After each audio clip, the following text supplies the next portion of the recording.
Assalamualaikum warahmatullahi wabarakatuh. Alhamdulillah, selalu kita panjatkan puja dan puji kita kehadirat Allah Subhanahu wa taala. Zat yang maha kuat, maha perkasa, maha adil, yang telah menciptakan semua yang di langit, semua yang di bumi, semua yang di kedalaman lautan, terjangkau atau tidak terjangkau oleh mata manusia. Karena memang kata rahasianya adalah la ilaha illallah, la ma'budu bihaqqin illallah. Tidak ada Tuhan yang berhak disembah di langit dan di bumi kecuali Allah. Dan zat yang maha tinggi dan maha pemurah ini telah menggantungkan segala kebutuhan kita dengan memuji namanya Alhamdulillah. Maka sangat wajar kalau kita selalu memanjatkan puji syukur ini kepadanya. Dan kita panjatkan salawat dan taslim kepada Nabi besar Muhammad sallallahu alaihi wasallam, manusia terbaik yang telah dipilih oleh Sang Pencipta Allah. Dan Sang Pencipta Allah bersama malaikatnya juga mengucapkan salam hormat kepada beliau, serta telah ditutup risalah kenabian dan kerasulan dan membaca salawat untuk beliau dijadikan ibadah oleh Sang Pencipta. Seperti biasa teman-teman sekalian, sebulan sekali semoga Allah berkahi, dan di Sabtu kedua ini kita membahas lanjutan serial sahabat, dan kita masuk pada sore hari ini menjelang maghrib insyaallah sahabat yang mulia Sa'ad bin Mu'adz radhiyallahu anhu. Kita akan memulai bahasan kita ini dengan sabda Nabi SAW pada saat Sa'ad bin Mu'adz radhiyallahu anhu meninggal dunia. Kata beliau pada saat melihat jenazahnya, "Hadzal ladzi taharraka lahu al-'arsy wa futihat lahu abwabus sama' wa syahidahu 70,000 minal malaikah." Hadis sahih. Inilah laki-laki yang arsy Allah bergoncang karena kematiannya, pintu-pintu langit dibuka untuknya, dan 70,000 malaikat hadir atau menghadiri jenazahnya. Sabda Nabi SAW ini sudah cukup memberikan gambaran kepada kita tentang siapa figur yang akan kita bahas. Belum pernah ada satu pun di kalangan sahabat ridwanullahi alaihim yang memiliki kelebihan seperti ini. Pada saat meninggal, arsy-Nya Allah bergoncang dan juga seluruh pintu langit dibuka untuknya, serta dihadiri jenazahnya dengan 70,000 malaikat. Dan akan kita sebutkan nanti pada saat membahas kematiannya radhiyallahu anhu, gimana para sahabat merasa jenazahnya sangat ringan. Maka kata Nabi SAW, bagaimana tidak, sementara para malaikat berlumba-lumba memikul jenazahnya radhiyallahu anhu. Dari sabda Nabi SAW ini teman-teman sekalian, kita seperti apa yang diucapkan oleh penulis sebenarnya di sini. Dia mengatakan betul-betul kita membahas sebuah atau seseorang yang tidak bisa lagi pena menulis tentang sejarahnya. Tidak bisa lagi kata-kata mengukir sejarah hidupnya. Manusia yang luar biasa. Arsy-Nya Allah bisa bergoncang dengan kematiannya, sesuatu yang luar biasa. Kalimat ini bobotnya sangat berat kalau dalam bahasa Arab ya. Mungkin karena kita tidak terbiasa di Indonesia menggunakan bahasa-bahasa seperti ini sehingga kita tidak terlalu menganggapnya punya bobot. Tapi bagi orang Arab ada beberapa kalimat yang punya bobot tinggi. Seperti dibahasakan misalnya wa anta, sementara kamu itu adalah kamu. Maksudnya kamu ini siapa? Orang yang punya kelebihan yang sangat banyak. Mungkin dalam bahasa Indonesia tidak dipakai, tapi kalau orang Arab mengatakan pada temannya seperti ini, berarti temannya itu luar biasa. Sama juga dengan kalimat-kalimat seperti ini, kalimat yang sangat tinggi sekali. Waktu dia meninggal, arsy-Nya Allah tergoncang, pintu-pintu langit dibuka, kemudian juga dihadiri oleh 70,000 malaikat jenazahnya. Belum lagi nanti akan banyak sekali yang kita sebutkan kelebihan-kelebihan radhiyallahu anhu, di mana kuburan tidak menjepit tubuhnya dan juga sapu tangannya lebih baik daripada dunia dan seluruh isinya nanti di surga. Baik, kita akan mulai teman-teman sekalian dengan sahabat yang mulia Sa'ad bin Mu'adz yang berasal dari suku Aus di Madinah, dan beliau adalah kepala suku Aus. Dan Aisyah radhiyallahu anha memuji, mengatakan thalathatun min banil Ash'al. Ash'al adalah istilah bagi suku Aus dan Khazraj, atau lebih dekat suku Aus sendiri. Karena yang kita sering baca dalam Al-Quran, Muhajirin wal Ansar, kalimat Muhajirin adalah istilah bagi sahabat yang hijrah dari Mekah, dan Ansar adalah yang bermukim di Madinah. Ini Ansar punya dua suku induk, Aus dan Khazraj. Aus terkenal dengan keberaniannya dalam peperangan, Khazraj terkenal dengan pertaniannya. kehebatan mereka dalam mengelola perkebunan kurma dan seterusnya. Tapi yang jelas beliau ini adalah kepala suku Aus. Kata Aisyah radhiyallahu anha, 3 orang dari suku Aus ini la ahadan afdala minhum, tidak ada orang yang mengalahkan mereka. Tentu informasi dari Aisyah radhiyallahu anha ini adalah dari Nabi sallallahu alaihi wasallam. Karena Aisyah menyampaikan kepada umat tentang apa yang Nabi sampaikan kepada beliau dan beliau sampaikan kepada kita tentang kedudukan 3 orang ini.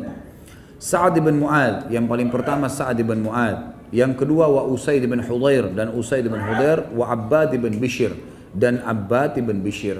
Dan ini bagi teman-teman yang pegang buku ada di halaman 134. Juga Ibnu Qayyim mengatakan, fil ansari Sa'ad bin Mu'ad bimanzilati Abu Bakar As-Siddiq fil muhajirin. Di kalangan Ansar di Madinah ada orang yang bernama Sa'ad bin Mu'ad, kedudukannya sama dengan Abu Bakar As-Siddiq dari kalangan muhajirin. Sabun nasu lahu la yadurru jihadu. Semua cacian orang terhadapnya tidak akan berpengaruh dan mengubah jihadnya di jalan Allah. La yadurru jihadu fi sabilillah wasyahadatu fi akhir hayatihi, dan juga mati syahid di akhir hidupnya. Maqdamullahi wa rasulih fauqa ridha makhluk, dan selalu mendahulukan Allah dan Rasulnya di atas ridha makhluk-makhluk. Hakama bihukmillahi min fawqi sab'as samawat, dan dialah satu-satunya hamba Allah yang telah berhukum, maksudnya dari kalangan selain nabi-nabi, yang telah berhukum sebuah hukum yang tepat seperti hukumnya Allah dari atas 7 lapis langit. Wa Jibril nazala liyukhbira am mautihi, dan begitu pula Jibril turun untuk memberitahukan kepada Nabi SAW tentang kematiannya. Walidha taharlaka lahul arsh, dan karena itulah arshnya Allah bergoncang karenanya.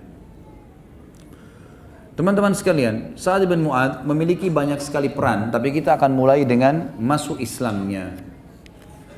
Pada saat Nabi SAW mengutus Mus'ab bin Umair radhiyallahu anhu, sebagaimana sudah kita pernah bahas panjang lebar kisah Mus'ab radhiyallahu anhu, salah satu dai Nabi SAW ke Madinah dan juga pemimpin pemegang panji di perang Uhud yang terbunuh mati syahid.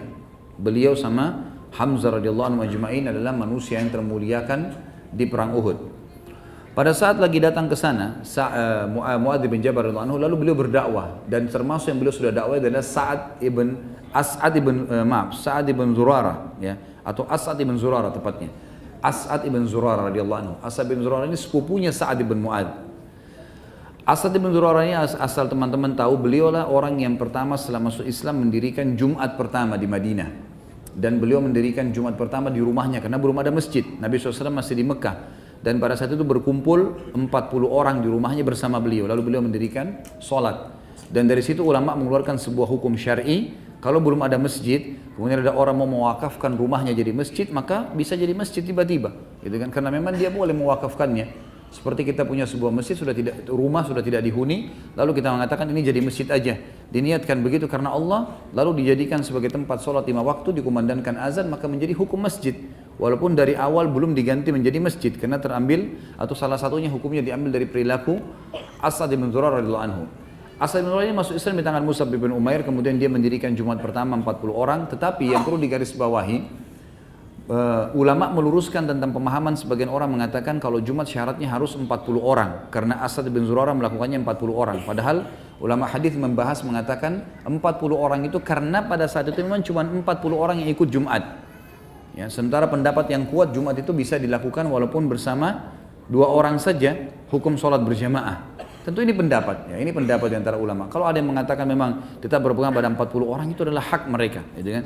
Tetapi di sini kita menyampaikan khilaf di antara para ulama. Baik, Ibnu Ishaq meriwayatkan bahwa As'ad bin Zurarah membawa Mus'ab bin Umair ke kampung Bani Abdil Ash'al atau suku Aus tadi, dan juga kampung Bani Zafar. Ya. Sa'ad bin Mu'adz adalah sepupu As'ad bin Zurarah. Kemudian As'ad pun mengajak Mus'ab masuk ke dalam kebun milik Bani Zafar. Kemudian di sana ada sebuah sumur namanya Marak. Terjadilah dialog antara Mus'ab bin Umair radhiyallahu anhu, dai Nabi sallallahu alaihi wasallam, yang didampingi oleh As'ad bin Zurarah dengan orang-orang suku Ash'al ini. Gak lama kemudian cukup banyak sekali di antara mereka yang tertarik dengan dakwah Mus'ab karena Mus'ab menyampaikan agar mereka tidak menyekutukan Allah, memperkenalkan siapa itu Allah, bagaimana Rasulullah SAW sudah jelas disebutkan dalam Taurat dan Injil, ciri-cirinya seperti ini dan dia telah membawa kebenaran, inilah ajarannya. Waktu itu ada dua suku, kepimpinan suku Ash'al atau Aus, Sa'ad ibn Mu'ad yang akan jadi tokoh kita ini dengan Usaid ibn Khudair. Sa'ad bin Mu'ad berkata kepada Usaid, wahai Usaid, karena Usaid wakilnya, wahai Usaid, sungguh celaka kita kalau kita membiarkan orang itu, maksudnya Mus'ab bin Umair, datang lalu mempengaruhi suku kita kepada ajaran agama yang baru yang kita belum tahu sama sekali. Pergilah dan hardiklah keduanya, berhentikan si Mus'ab bin Umair dan sepupu saya sendiri yang bernama Asad bin Zurara. Kalau bukan karena saya punya hubungan kerabat dengan Asad, maka saya otomatis akan menghukumnya langsung. Maka Usaid bin Khudair pun mengambil tombak kecilnya, kemudian dia pun datang ke sana. Begitu masuk ke dalam sumur tadi, sumur Marak itu, di sekitar situ mereka duduk dan Mus'ab lagi menyampaikan tentang agama Allah yang dibawa oleh Rasulullah SAW. Maka berkatalah Usaid dari jauh, wahai kalian, ditunjuklah kepada Mus'ab dan As'ad, apakah kalian tidak takut dan tidak malu membawa ajaran yang tidak jelas kepada kami, kemudian mengajak kaum kami tanpa izin kami? Kalau kalian tidak berhenti, maka saya akan menghukum kalian. Maksudnya dia akan membunuh Mus'ab dan As'ad. Maka kata As'ad bin Zurara, bisik kepada Mus'ab, hai Mus'ab, ini salah satu pimpinan suku Ash'al, suku Aus nih. Kalau dia bisa terpengaruh denganmu, maka di belakangnya banyak sukunya. Kata Mus'ab, dan ini pelajaran nanti kita akan ambil dalam pelajaran-pelajaran kita, bagaimana da'i itu sangat hikmah, hakim, ya bijaksana dalam menyampaikan dakwah dan sabar, serta dia tidak tergesa-gesa. Maka dia mengatakan, Mus'ab mengatakan kepada Usaid, wahai Usaid, bagaimana kalau seandainya kau duduk dulu dengar apa yang saya sampaikan. Kalau yang saya sampaikan menarik buat kamu, maka ambillah, karena kebenaran, sebuah informasi. Tapi kalau seandainya yang saya sampaikan sesuatu yang buruk menurut kamu, ya sudah, kamu bisa tolak. Dan saya pun akan berhenti, tidak akan tinggal di kota ini. Maka kata Usaid, pilihan yang bijaksana. Baiklah, ditancapkan tombaknya, kemudian dia duduk sambil mendengar. Baru mendengar beberapa saat, kata As'ad bin Zurara, demi Allah kami melihat cahaya Islam di wajahnya. Karena dia sangat tenang, dia mendengarkan, dia khusyuk. Seperti orang di majelis ilmu kadang-kadang memang kelihatan orang yang mau mengambil ilmu, dia konsentrasi, dia nggak tidur, dia nggak sibuk dengan kegiatan yang lain. Memang dia mau cari ilmunya, apa manfaatnya, tanpa melihat siapa yang berbicara. Karena yang penting ada manfaat apa yang saya dapatkan, karena ini sebenarnya maslahatnya buat individu, buat masing-masing kita. Maka setelah itu dia pun berkata Usaid, demi Allah ini sesuatu yang indah. Bagaimana caranya saya menganut agama kalian? Maka kata Mus'ab dan As'ad, engkau berwudu, engkau mandi, kemudian engkau mengucapkan syahadat, lalu engkau sholat 2 rakaat yang akan kami pandu. Maka Usaid pun melakukannya. Setelah dia mandi, kemudian dia mulai mengucapkan syahadat. Setelah syahadat dipandu untuk sholat 2 rakaat. Kemudian dia mengatakan, sesungguhnya di belakang saya ada seseorang yang merupakan pimpinan Ash'al. Saya ini hanya wakilnya. Kalau dia berhasil kalian pengaruhi masuk ke agama Islam ini, maka pasti semua sukunya akan masuk Islam. Dan saya akan mengirim dia kepada kalian. Pergilah Usaid pulang, membawa tombaknya kembali. Gitu ya. Lalu dia kembali ke sukunya. Sudah ditunggu oleh Sa'ad bin Mu'ad. Waktu itu Sa'ad bin Mu'ad masih dalam keadaan kafir. Lalu dia mengatakan kepada sukunya, demi Allah Usaid kembali kepada kalian bukan seperti wajah pertama dia pergi. Tadinya dia emosi, sekarang malah kenapa kelihatan kok sangat tenang gitu. Kemungkinan besar kata ulama menanggapi riwayat ini mengatakan sudah ada cahaya Islam. Karena orang kalau sudah syahadat walaupun berkulit hitam, ada cahaya keimanan, ada cahaya keislaman. Maka dia pun berkata, kata kata Sa'ad bin Mu'ad, hai Usaid, demi Allah kau telah kembali dengan wajah bukan seperti kau pergi. Ada apa sebenarnya? Apa kau sudah menghardik keduanya? Kata Usaid, iya. Saya sudah menghardik keduanya, gitu. Saya sudah mengingatkan, tapi saya disuruh duduk untuk mendengar. Maka saya pun duduk mendengar dan saya melihat tidak ada bahaya dari keduanya. Hanya saja yang kamu harus tahu, selain kamu yang tidak menyukai mereka, ada Bani Harithah, ada satu suku lagi. Memang suku ini saingannya suku Ash'al, gitu kan. Mereka dari luar kota Madinah. Kemungkinan mereka akan datang dan membunuh As'ad ibn Zurara sepupumu karena dianggap membawa ajaran baru sebagaimana kau sangka. Kalau kau tidak membelahnya, maka dipastikan nanti mereka akan membunuhnya. Maka Sa'ad bin Mu'adz radhiyallahu anhu mengambil tombak di tangan Usaid lalu kemudian menuju ke sumur Marak tadi. Waktu tiba di sana tidak ada suku Harithah, gitu kan? Cuma memang sebuah informasi suku Harithah akan datang. Usaid tidak berbohong. Memang suku Harithah yang terkenal mau menghardik Asad bin Zurarah kenapa membawa masuk ke Madinah Mus'ab bin Umair. Ringkas cerita teman-teman sekalian, datanglah ke sana lalu setelah dia lihat tidak ada apa-apa, Sa'ad bin Mu'adz melihat tidak ada apa-apa, maka Sa'ad bin Mu'adz mengetahui kalau wakilnya tadi si Usaid hanya mau dia datang. Lalu dia pun menghardik mengatakan, kalian berdua berhentilah menyampaikan ajaran yang tidak kami ketahui dan jangan pengaruhi orang. Kalau tidak saya akan menghukum kalian berdua. Lalu Asad bin Zurarah membisikkan mengatakan, inilah yang dimaksud oleh Usaid, kepala suku Ash'al. Kalau dia masuk Islam di tanganmu hai Mus'ab, maka pasti sukunya semua akan masuk Islam. Maka Mus'ab mengatakan, wahai ya Sa'ad, bagaimana kalau seandainya engkau memuliakan majelis kami dengan duduk, kemudian engkau dengarkan, kalau yang kami sampaikan baik menurut kamu, terimalah, karena ini sebuah informasi dan kau tidak rugi apa-apa. Tapi kalau sesuatu yang ini yang kami sampaikan adalah buruk bagi kamu, maka berhentilah, ya, kami akan berhenti dan kami akan keluar dari kota kamu ini. Maka kata Sa'ad, sungguh pendapat yang bijaksana. Baiklah, ditancapkan tombaknya lalu dia dengar. Sama kejadian sama Usaid tadi, baru beberapa saat saja dia duduk, kata Asad bin Zurarah, demi Allah kami melihat keislaman di wajahnya. Lalu dia pun bertanya bagaimana caranya untuk menganut agama ini. Maka dipandulah oleh Mus'ab dan Asad mengatakan, engkau mandi kemudian engkau mengucapkan syahadat lalu engkau sholat 2 rakaat yang akan kami pandu. Lalu dia pun melakukannya. Setelah selesai, maka Sa'ad radhiyallahu anhu tidak pakai tunggu, dia lalu kemudian kembali ke sukunya, lalu dia bertanya kepada sukunya berkata, wahai Bani Abdil Ash'al, apakah kalian mengetahui apa yang kalian ketahui tentang diriku? Mereka menjawab, engkau adalah sayyid atau pemimpin kami. Engkau orang yang paling kuat silaturahimnya, paling baik pendapatnya, paling berkah jiwanya di antara kami. Orang yang paling baik, orang yang paling sempurna, pokoknya kamu pimpinan kami. Kata Sa'ad, sesungguhnya perkataan kalian semua, laki-laki dan perempuan adalah haram atasku hingga kalian semua beriman kepada Allah dan Rasulnya. Dan ini adalah sebuah fadilah yang sangat besar. Bagaimana seorang muslim tidak menunda untuk berdakwah, dan ini juga akan menjadi manaqibnya Sa'ad radhiyallahu anhu. Begitu beliau syahadat, beliau tahu kebenaran, maka beliau langsung menerima dan langsung mempraktikkan.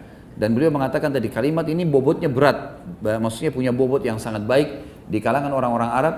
Wajahku dan wajah kalian haram, atau perkataanku dan perkataan kalian haram sampai kalian melakukan begini dan begitu. Makanya kata Sa'ad bin Anhu, perkataan kalian laki-laki dan perempuan haram, tidak boleh bicara sama saya sampai kalian semua beriman pada Allah dan Rasulnya. Maka dalam riwayat ini dikatakan, kata Sa'ad, Mus'ab bin Umair radhiyallahu anhu dan Asad bin Zurarah berkata, demi Allah, sore tidak datang di perkampungan Bani Ash'al kecuali semua orang baik laki-laki maupun wanita telah masuk Islam, sehingga tidak ada satu perkampungan dari perkampungan orang-orang Ansar kecuali di sana sudah ada laki-laki dan perempuan yang beriman. Dan ini disebutkan dari halaman 134, kisahnya panjang lebar, sampai halaman 137 tentang bagaimana masuk Islamnya Sa'ad ibn Mu'adz radhiyallahu anhu. Semenjak masuk Islam, Sa'ad pun terlihat beliau selalu berbahagia dan selalu hadir di samping Nabi SAW, dan beliau selalu saja berusaha untuk mengambil ilmu, petunjuk dan juga akhlaknya. Dan beliau mencintai Nabi SAW di atas segala-galanya, karena beliau telah berikrar di hadapan Nabi SAW maka mengorbankan seluruh hartanya dan juga keluarganya, bahkan sukunya, untuk membela Nabi SAW. Sekarang kita masuk teman-teman sekalian ke manaqib, kelebihannya Sa'ad bin Mu'adz radhiyallahu anhu. Dan ini juga kita akan diberatkan ke beberapa poin saja, tapi garis-garis induknya. Yang pertama tentu pujian Nabi SAW tadi tentang Sa'ad, masalah keimanannya, bagaimana arsy-nya Allah goncang, dan nanti akan kita bahas masalah arsy goncang itu, pendapat Imam Nawawi tentang menukil beberapa pendapat ulama apa yang dimaksud dengan tergoncang arsy-nya Allah. Kemudian juga dibukakan baginya pintu-pintu langit, artinya ruhnya langsung diterima oleh Allah, dan juga dihadiri jenazahnya dengan 10.000 atau 70.000 malaikat. Kemudian yang kedua manaqibnya adalah selain pujian Nabi SAW untuknya, maka perkataan yang sangat luar biasa pada saat akan terjadi perang Badar. Jadi perang Badar teman-teman terjadi di tahun 2 Hijriah. Sebabnya adalah ada kafilah Quraisy. Ini sudah pernah saya sampaikan di beberapa pertemuan yang lalu, tapi saya ulangi lagi karena kejadiannya hampir sama. Ada beberapa kepala suku Quraisy, diantaranya Abu Sufyan, Abu Lahab, Abu Jahal, Umayyah bin Khalaf, gitu kan, Al-Walid bin Uqbah, ya, Uqbah bin Amir dan seterusnya. Orang-orang ini pada saat banyak sahabat-sahabat Nabi hijrah ke Madinah, mereka kepala-kepala suku ini memperebutkan harta-harta muslimin, dibagi di antara mereka. Setelah diperebutkan, lalu dijual oleh mereka, rumahnya dijual, masyarakat Mekah yang lain beli, mereka dapat duit banyak dari hasil rampasan hartanya muslimin. Ternyata uang-uang mereka yang dari muslimin ini dipakai untuk belanja barang-barang di negeri Syam, didampingi oleh Abu Sufyan, dan waktu itu didampingi di kafilah ini didampingi dengan 200 pasukan berkuda.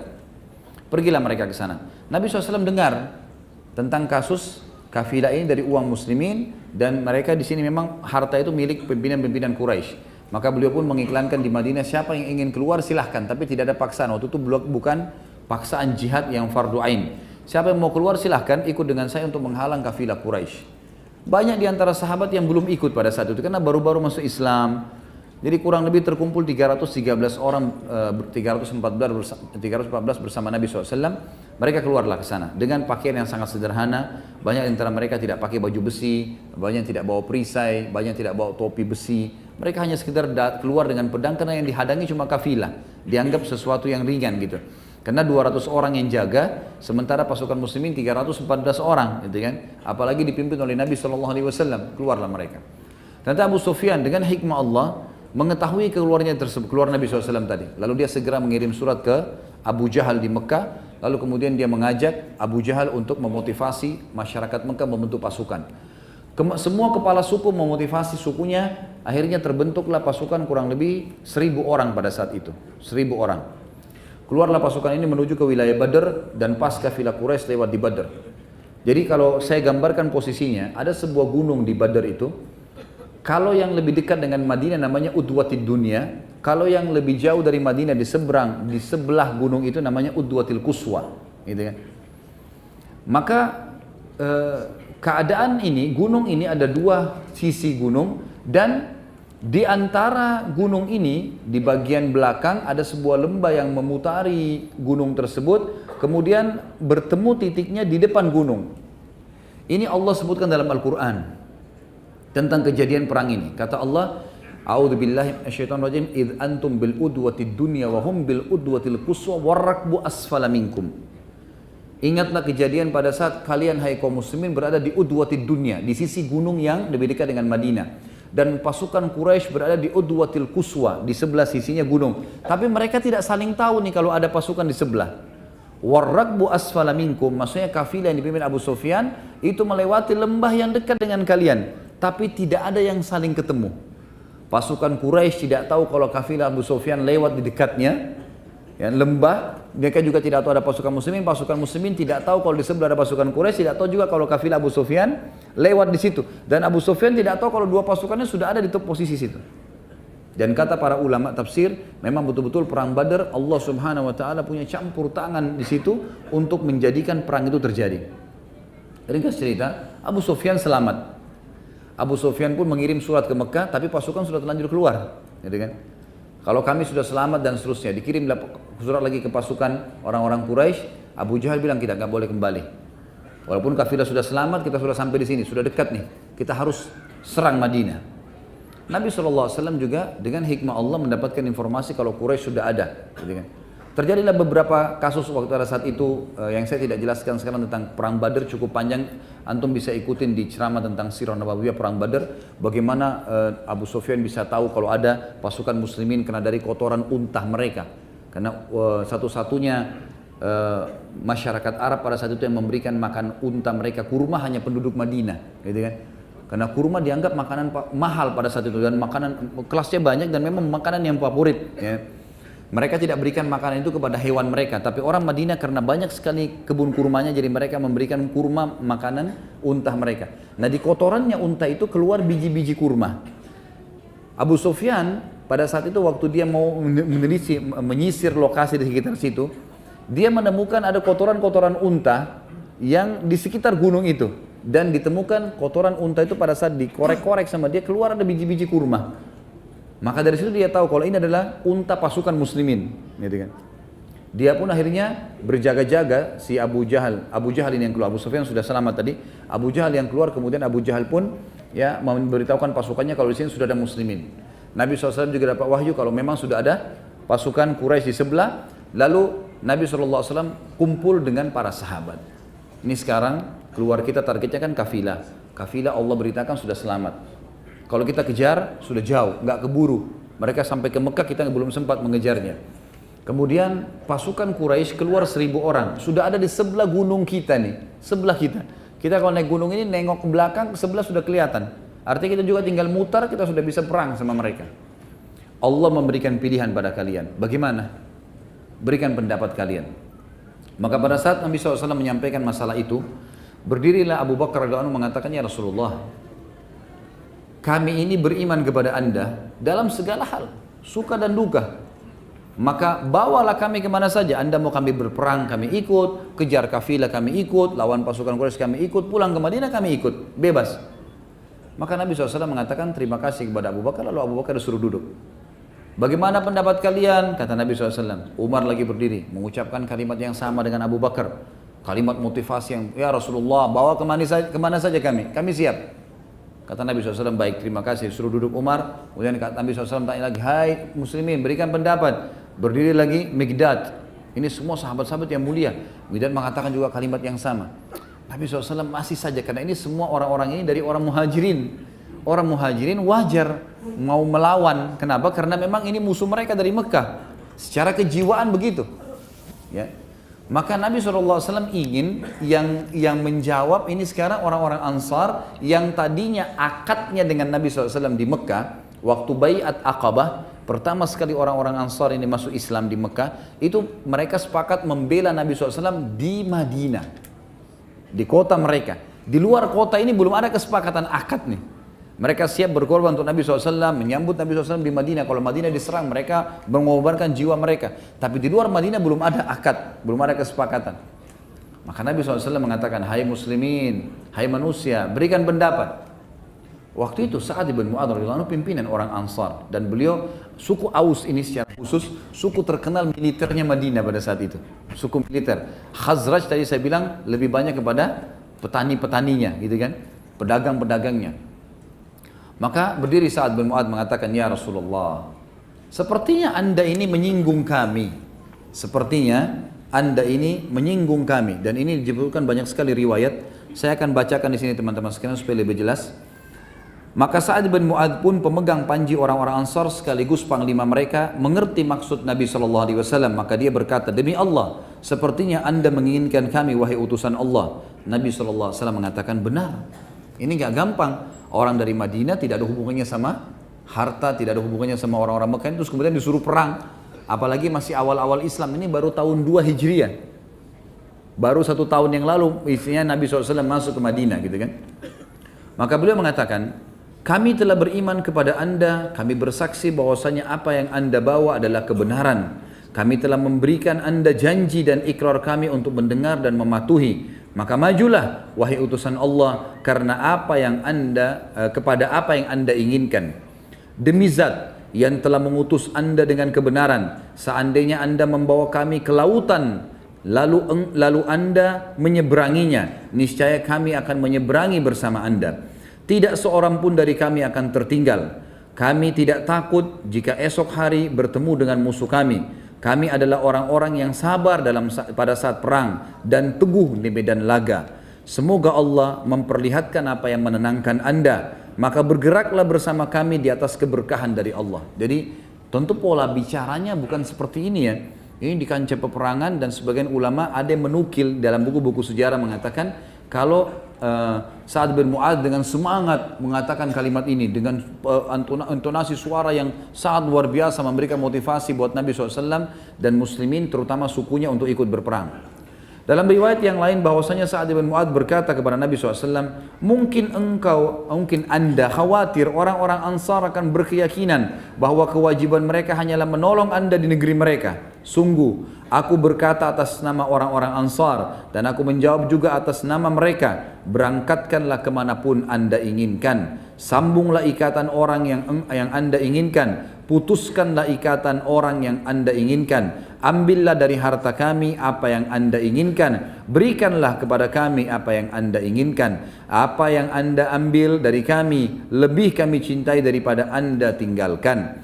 Perintah apapun yang anda katakan keputusan kami, selalu mengikuti perintah anda. Demi Allah, seandainya anda berjalan hingga anda tiba di ujung bumi ini, niscaya kami akan mengikuti anda. Demi Allah, seandainya anda membawa kami ke lautan, lalu anda meraunginya, niscaya kami akan mengikuti anda.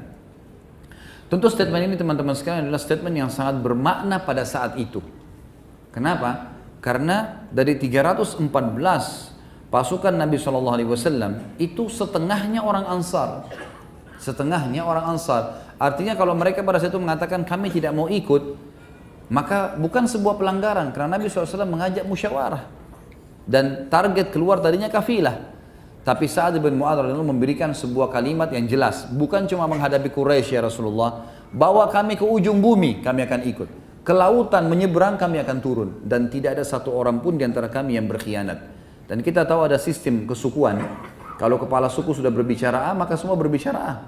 Itu sudah menjadi sebuah sistem kesukuan dimanapun itu, gitu kan? Dan ini pimpinan suku sudah berbicara, maka semuanya ikut dengan Sa'ad bin Mu'adz radhiyallahu anhu. Maka mendengar perkataan tersebut, Nabi SAW pun sangat gembira dan beliau mengucapkan kalimat yang luar biasa. Nabi SAW mengatakan dalam hadis sahih, siru wa abshiru, fa inna Allah Ta'ala qad wa'adani ihdat ta'ifataini, wallahi laka'anni al-ana anzuru ila masari al-qaum. Demi Allah, seolah-olah kata beliau di sini, jalanlah kalau begitu dan berbahagialah. Kita sekarang maju, kita menyeberang nih ke posisi pasukan musuh. Maka sesungguhnya Allah, bergeraklah dan berbahagialah karena sesungguhnya Allah telah menjanjikan kepadaku salah satu dari dua golongan. Bisa saja kita mendapatkan kafilah atau kita memenangkan peperangan dengan orang-orang Quraisy walaupun jumlah mereka lebih banyak. Dan ketahuilah, demi Allah seolah-olah aku sekarang sedang diperlihatkan tempat kematian musuh-musuh ini. Jadi memang nanti setelah perang Badar kita lihat bahwasanya banyak sekali orang-orang Quraisy yang terbunuh pada saat itu. Banyak sekali yang terbunuh di perang Badar. Kemudian Nabi SAW mengumpulkan jenazah mereka sambil berkata di depan para sahabat, apakah kalian sudah tahu, apakah kalian sudah melihat dan mendapatkan apa yang Tuhan kalian ancamkan? Lalu kata Umar, ya Rasulullah, mereka jenazah, apa yang mereka dengarkan nih? Kata Nabi SAW, sungguh demi Umar, demi zat yang ubun-ubunku dalam genggamannya, mereka lebih dengar apa yang aku ucapkan ini daripada kau mendengarkan ucapanku sekarang. Hanya saja mereka tidak bisa menjawabnya. Artinya Allah Subhanahu wa taala memberikan mukjizat kepada Nabi SAW, suara beliau diantar dan didengarkan kepada ruh-ruhnya orang kafir tersebut. Dan Nabi SAW mengatakan, ketahuilah kepada orang-orang jenazahnya orang-orang kafir, sesungguhnya aku telah mendapatkan apa yang Tuhanku janjikan. Artinya Allah berikan kemenangan. Tapi saksi bahasan kita di sini, kita tidak bicara masalah kiprah peperangan karena tidak dinukil dalam buku kita dan buku-buku yang lain tentang pengaruh atau peperangan secara khusus Sa'ad bin Mu'adz di kancah peperangan. Tapi kalau masih ingat, tentu banyak sekali di antara suku-suku beliau yang berpengaruh sekali dalam peperangan. Seperti di perang Badar yang menyebabkan Abu Jahal terbunuh adalah dua orang anaknya Afra, gitu kan? Mu'adz dan Mu'awwidh radhiyallahu anhu ajma'in. Ini dari suku Ash'al memang. Setelah mendengarkan motivasi dari Sa'ad bin Mu'adz akan mendukung peperangan, maka kedua anak muda ini pun segera maju ke depan dan mengatakan kepada Nabi SAW, Anda sudah mendengarkan apa yang dikatakan oleh kepala suku kami, maka kami akan ikut bersama Anda. Lalu Nabi SAW pun menggerakkan pasukan. Dan pada saat terjadi peperangan atau terjadi kecamuk peperangan, maka Mu'adz dengan Mu'awwidh ini yang mengatakan kepada Abdurrahman bin Auf, saya pernah sampaikan kisah ini di kisah Abdurrahman bin Auf, wahai paman, mana Abu Jahal? Ditanya, kenapa kalian tanya? Karena dia dulu paling banyak menyakiti Nabi SAW. Kami ingin membunuhnya. Yang satu mengatakan saya ingin membunuhnya, yang satu juga mengatakan saya ingin Mu'ad dan Mu'awid. Lalu dua-duanya lalu menyerang Abu Jahal pada saat itu. Dan ini dari suku Ash'al itu sendiri. Baik, selanjutnya perkataan di Badar ini juga dinukil oleh para ulama, dan dalam buku kita juga ini dinukil tentang bagaimana prinsip dasar dan perkataan yang sangat kokoh dari Sa'ad bin Mu'adz radhiyallahu anhu dalam mempertahankan agama Allah. Di antaranya terjadi pada saat kisah dengan suku Ghatafan, ya, suku Ghatafan yang bergabung di perang Ahzab. Itu bisa dilihat di halaman 140 sampai 151. Tentu ini panjang, tapi saya akan bahasakan, sampaikan kepada Anda, kepada antum insyaallah. Baik. Ada dua suku Yahudi di Khaybar namanya Qainuqa dan Nadhir. Dua suku ini berusaha untuk memotivasi orang-orang Arab. Ada lebih dari 20 suku Arab pada saat itu untuk memerangi Madinah. Berhasil mereka, dan mereka menunjuk Quraisy untuk jadi pemimpin dan Abu Sufyan jadi pimpinannya. Terjadilah perang Ahzab namanya. Surah nomor 33 dalam Al-Quran. Ahzab jamak daripada hizb yang berarti kelompok-kelompok gitu kan. Salah satu dari 20 suku Arab yang bergabung, ada satu suku namanya Ghatafan. Ghatafan ini suku dipimpin oleh orang yang sangat bodoh. Sampai kata Nabi SAW, pimpinan mereka ini adalah orang yang sangat bodoh. Ya. Orang yang sangat bodoh tapi dia selalu dipatuhi. Dan suku ini dipimpin oleh Uyainah bin Hasan namanya. Uyainah bin Hasan dan Al-Harith bin Auf. Uyainah ini orang yang bodoh sekali. Sampai kata Nabi SAW, Ghabiyyu muta'. Ghabi ini orang yang bodoh sekali tapi selalu dipatuhi, yang akan mengangkat 10.000 pedang di belakangnya. Waktu bergabung dengan pasukan Ahzab, Ghatafan ini mendominasi. Dari 10.000 pasukan yang bergabung di Ahzab, 4.000 dari Ghatafan. Suku-suku lain ini, 20 suku ini semuanya terpecah di 6.000-nya. Jadi mereka sangat besar. Maka Nabi SAW mengirim informasi di malam hari. Ada sahabat yang turun dari Khandak, dari parit, kemudian mendatangi suku Ghatafan ini diam-diam. Lalu menemui Uyainah bin Hasan dan juga tadi salah satunya Al-Harith bin Auf. Lalu dia mengatakan, Rasulullah SAW ingin bertemu kalian, mau negosiasi, mau ketemu nggak? Oke, mau. Baik, diturunkanlah tangga, pada saat itu dibuat dari tali. Kemudian mereka turun malam hari, mengindap-indap, kemudian sampai masuk ke Madinah. Lalu Nabi SAW temui mereka. Nabi SAW negosiasi. Kata Nabi SAW, di depan dua orang pimpinan Ansar, Sa'ad ibn Mu'adz yang pimpinan Aus ini, dan ada Sa'ad ibn Ubadah, ini pimpinan suku Khazraj. Orang-orang tadi perkebunan, orang-orang perkebunan ini pimpinannya. Dua-duanya. Lalu kata Nabi SAW, wahai Uyainah, pulanglah, bawa pasukanmu yang 4.000 itu, tidak usah ikut-ikutan menyerang Madinah, dan kami akan memberikan untukmu sepertiga dari hasil Madinah. Hasil Madinah kami berikan kepada kamu, sepertiganya. Kalau kami panen kurma, kami akan berikan kepada kamu. Peternakannya juga begitu, sepertiganya. Negosiasi, gitu kan? Silakan kamu ambil, tapi syaratnya kamu bubar, jangan ikut di sini. Pada saat itu Uyainah, karena dia orangnya sangat tamak, dia mengatakan tidak, saya nggak mau. Saya akan bergabung dengan pasukan Quraisy. Gitu. Saya akan merebut Madinah. Kamu tidak punya kekuatan. Nabi SAW sempat mengatakan, bagaimana kalau setengah Madinah? Setengah Madinah kau ambil, gitu kan? Yang penting kamu bubar. Dia bilang tidak, saya nggak mau, gitu kan? Kalaupun saya mau ambil, maka saya akan ambil seluruh hasil Madinah. Maka Nabi SAW pada saat itu merasa orang ini luar biasa tamaknya. Beliau pun menghadap kepada Sa'ad ibn Mu'adz dan Sa'ad ibn Ubadah, dua-dua orang ini, dua pimpinan Ansar ini. Bagaimana pendapat kalian? Sa'ad ibn Ubadah tahu kalau pimpinan perang di Madinah adalah Sa'ad ibn Mu'adz. Jadi dia tidak bicara, dia kepala suku Khazraj, banyak petani, pengebun gitu kan. Lalu dia bilang, silakan Sa'ad ibn Mu'adz sampaikan. Maka beliau pun berkata pada saat itu, Sa'ad ibn Mu'adz berkata, wahai Rasulullah, dulu, maksudnya sebelum masuk Islam, suku Ghatafan ini sama-sama kami dalam kemusyrikan. Depannya Uyainah dan Al-Harith, dua-dua pimpinannya. Ini dua orang ini, dan sukunya dulu Ghatafan ini, dulu sama-sama kami di masa jahiliyah. Mereka sama sekali tidak pernah bisa makan sebutir kurma pun dari Madinah, sebutir kurma dari Madinah, kecuali menjadi tamu kami atau beli, transaksi jual beli. Dulu di zaman jahiliyah. Mereka tidak berani sama sekali menyerang Madinah dan tidak pernah bisa mengambil satu butir kurma dari Madinah kecuali jadi tamu, maksudnya terhormat, datang, dilayani, atau transaksi jual beli.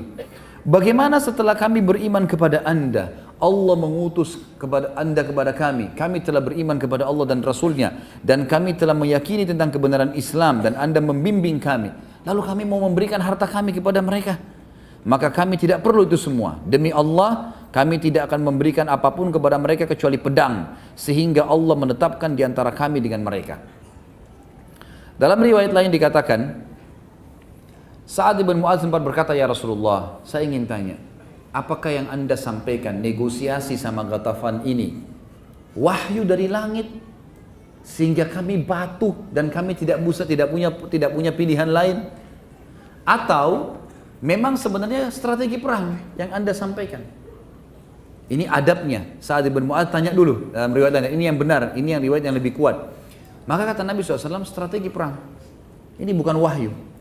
Maka kata Sa'ad bin Mu'adz, kalau begitu ya Rasulullah, izinkanlah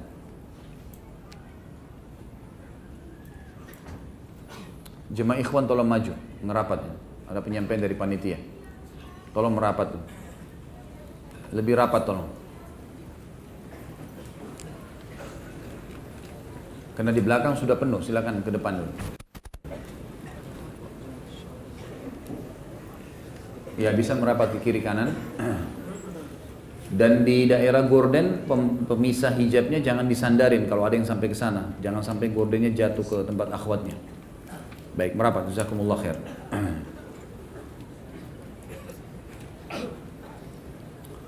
Maka dalam riwayatnya dia mengatakan, Sa'ad bin Mu'adz mengatakan sebagai adab terhadap Nabi, kepada Nabi SAW, ya Rasulullah, apakah ini wahyu sehingga kami tidak punya pilihan lain? Atau ini adalah strategi perang? Kata Nabi SAW, strategi perang. Strategi perang, gitu. Maka kata Sa'ad bin Mu'adz, kalau begitu ya Rasulullah, ketahuilah, suku Ghatafan ini di depan pimpinannya, dan dua orang ini, ditunjuk dua orang pimpinan mereka, gitu kan, yang sudah pakai baju perang, yang memang menganggap mereka akan menang karena 10.000 orang akan menyerang Madinah, dan 10.000 semua penunggang kuda. Kalau kita sekarang 10.000 tank, gitu kan. Maka dua orang ini, walaupun dengan baju perangnya, tidak pernah memakan sebutir kurma dari tempat kami kecuali karena jadi tamu. Itu pun kalau kami mau jamu sebagai tamu atau transaksi jual beli. Bagaimana setelah kami beriman kepada Allah dan Rasulnya, dan anda membawa agama Islam ini kepada kami dengan kemuliaan, lalu kami akan memberikan kepada mereka? Demi Allah ya Rasulullah, kalau ini strategi perang, kami tidak akan memberikan kepada mereka satu butir kurma, bukan setengah penghasilan Madinah, satu butir kurma kami tidak akan kasih. Dan antara kami dengan mereka, ditunjuk dua orang itu pimpinannya, hanya pedang ya Rasulullah, nggak ada lagi main-main. Walaupun Madinah waktu itu terdesak sekali ya. Kondisi perang Ahzab, teman-teman, kalau antum ikuti ceramah di YouTube tentang perang Ahzab, panjang lebar saya ceritain tentang ayat-ayat yang turun dan segalanya. Itu kondisinya Madinah mencekam sekali pada saat itu. Karena pasukan Ahzab sudah sampai di kota Madinah. Dan kalau posisinya, kalau sekarang kota Madinah, itu pasukan Ahzab sudah dalam Madinah. Karena lokasi perang Khandak itu sebenarnya berada di kota Madinah. Berada di kota Madinah, mereka sudah sampai ke dalam. Dan ini tinggal parit dan beberapa gunung-gunung yang membentengi Madinah saja, gitu kan. Dengan hikmah Allah terjadi kemenangan pada saat itu. Jadi memang mencekam sekali. Sampai Umar mengatakan radhiyallahu anhu, kami pada saat orang-orang Quraisy lagi menyerang, pernah, karena mereka mengepung selama 43 hari, 45 hari. Mereka mengepung Madinah. Itu pernah satu hari karena mereka kecewa beberapa hari, sampai puluhan hari mereka tidak bisa masuk. Satu hari pernah mereka menyuruh kuda-kuda mereka untuk menyentakkan kaki-kakinya di pinggir parit, sehingga tanahnya pada merosot semua ke dalam, gitu kan.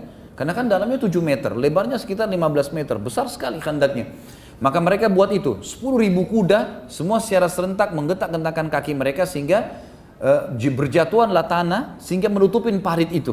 Kata Umar, kami pun sibuk menolak mereka, menolak musuh itu, sambil melemparin dengan batu, melemparin dengan panah, melemparin dengan tombak, dari pagi sampai malam. Ya, dari pagi sampai malam. Sampai seseorang di antara kami hanya berhenti sholat, lalu kembali lagi melawan orang-orang Quraisy, gitu kan. Dan pada saat itu Umar bin Khattab mengatakan, saya belum sholat asar kecuali beberapa saat sebelum maghrib. Lalu setelah selesai, pas malam, Quraisy akhirnya sudah keletihan, mereka berhenti. Tapi tanah-tanah parit sudah banyak yang masuk di parit itu kan. Dan ini keesokan paginya pasukan Quraisy sudah bisa menyerang Madinah karena sudah sulit untuk dikeluarkan lagi tanahnya kan. Malam itulah Allah datangkan badai yang dingin. Yang jelas pada saat itu sulit sekali mencekam kota Madinah. Semua laki-laki tidak boleh pulang ke rumahnya. Nabi SAW instruksikan semua laki-laki tidak boleh tinggal kecuali orang yang tua atau sakit. Semua harus ada di parit. Dan kalau meja ini kita ibaratkan Madinah, maka Quraisy di tempat posisi antum ini ujung meja ini adalah paritnya, gitu. Jadi sudah depan mata ini parit sudah tertutup maka bisa masuk. Ini sudah kota di tengah-tengah kota.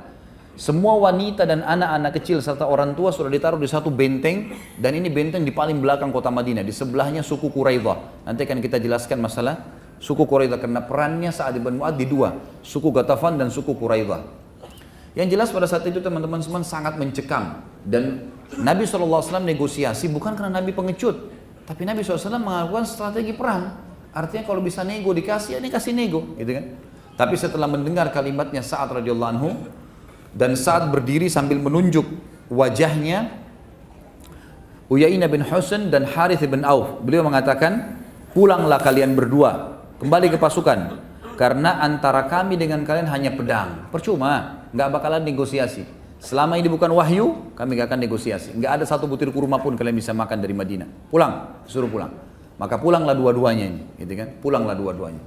Baik, pada saat itu teman-teman sekalian, pendapat yang disampaikan oleh Sa'ad bin Mu'adz ini pendapat yang betul-betul luar biasa. Artinya Uyainah bin Husain ini pada saat kembali dan dia bahasakan itu kepada orang-orang Quraisy bisa tambah yakin kalau memang perang saja, nggak ada negosiasi, gitu kan? Apalagi ini 4.000 pasukan mendominasi 40%-nya.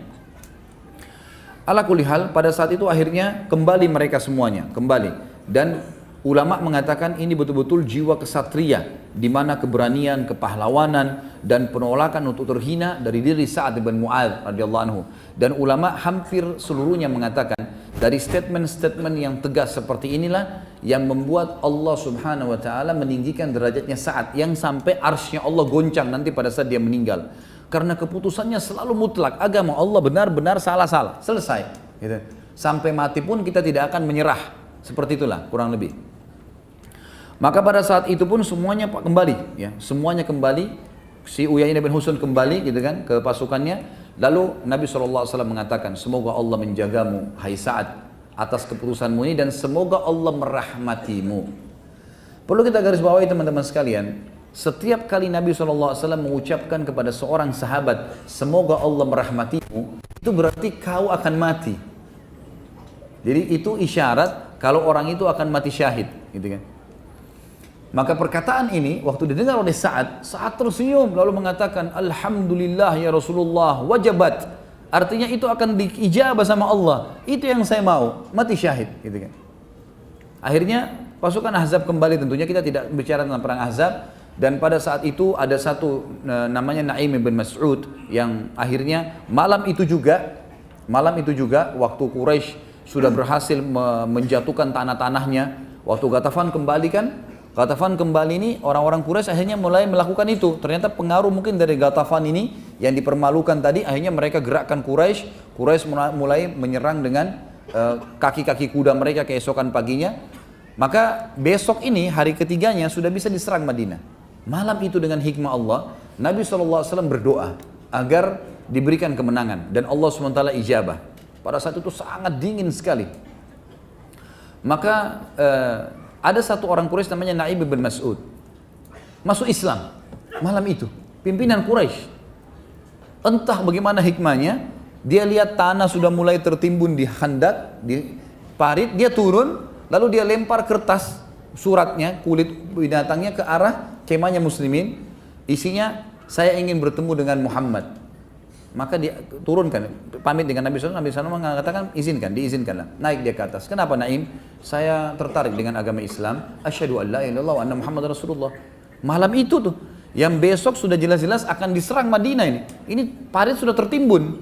Dan subhanallah hikmahnya, kan besoknya malam itu kan mereka dikalahkan dengan angin kan gitu. Itu besoknya, kalaupun pasukan Quraisy pulang dan muslimin harus menimbun kembali, ini pekerjaan yang lama. Tapi hikmahnya waktu mereka sentakkan dengan kuda mereka dan parit sudah tertutup, mereka muslimin tidak perlu nimbun lagi paritnya, gitu. Sudah tertimbun dengan sendirinya gitu. Ya. Naim masuk ke sana langsung syahadat. Kata Nabi SAW, apa yang membuat masuk Islam, hai Naim?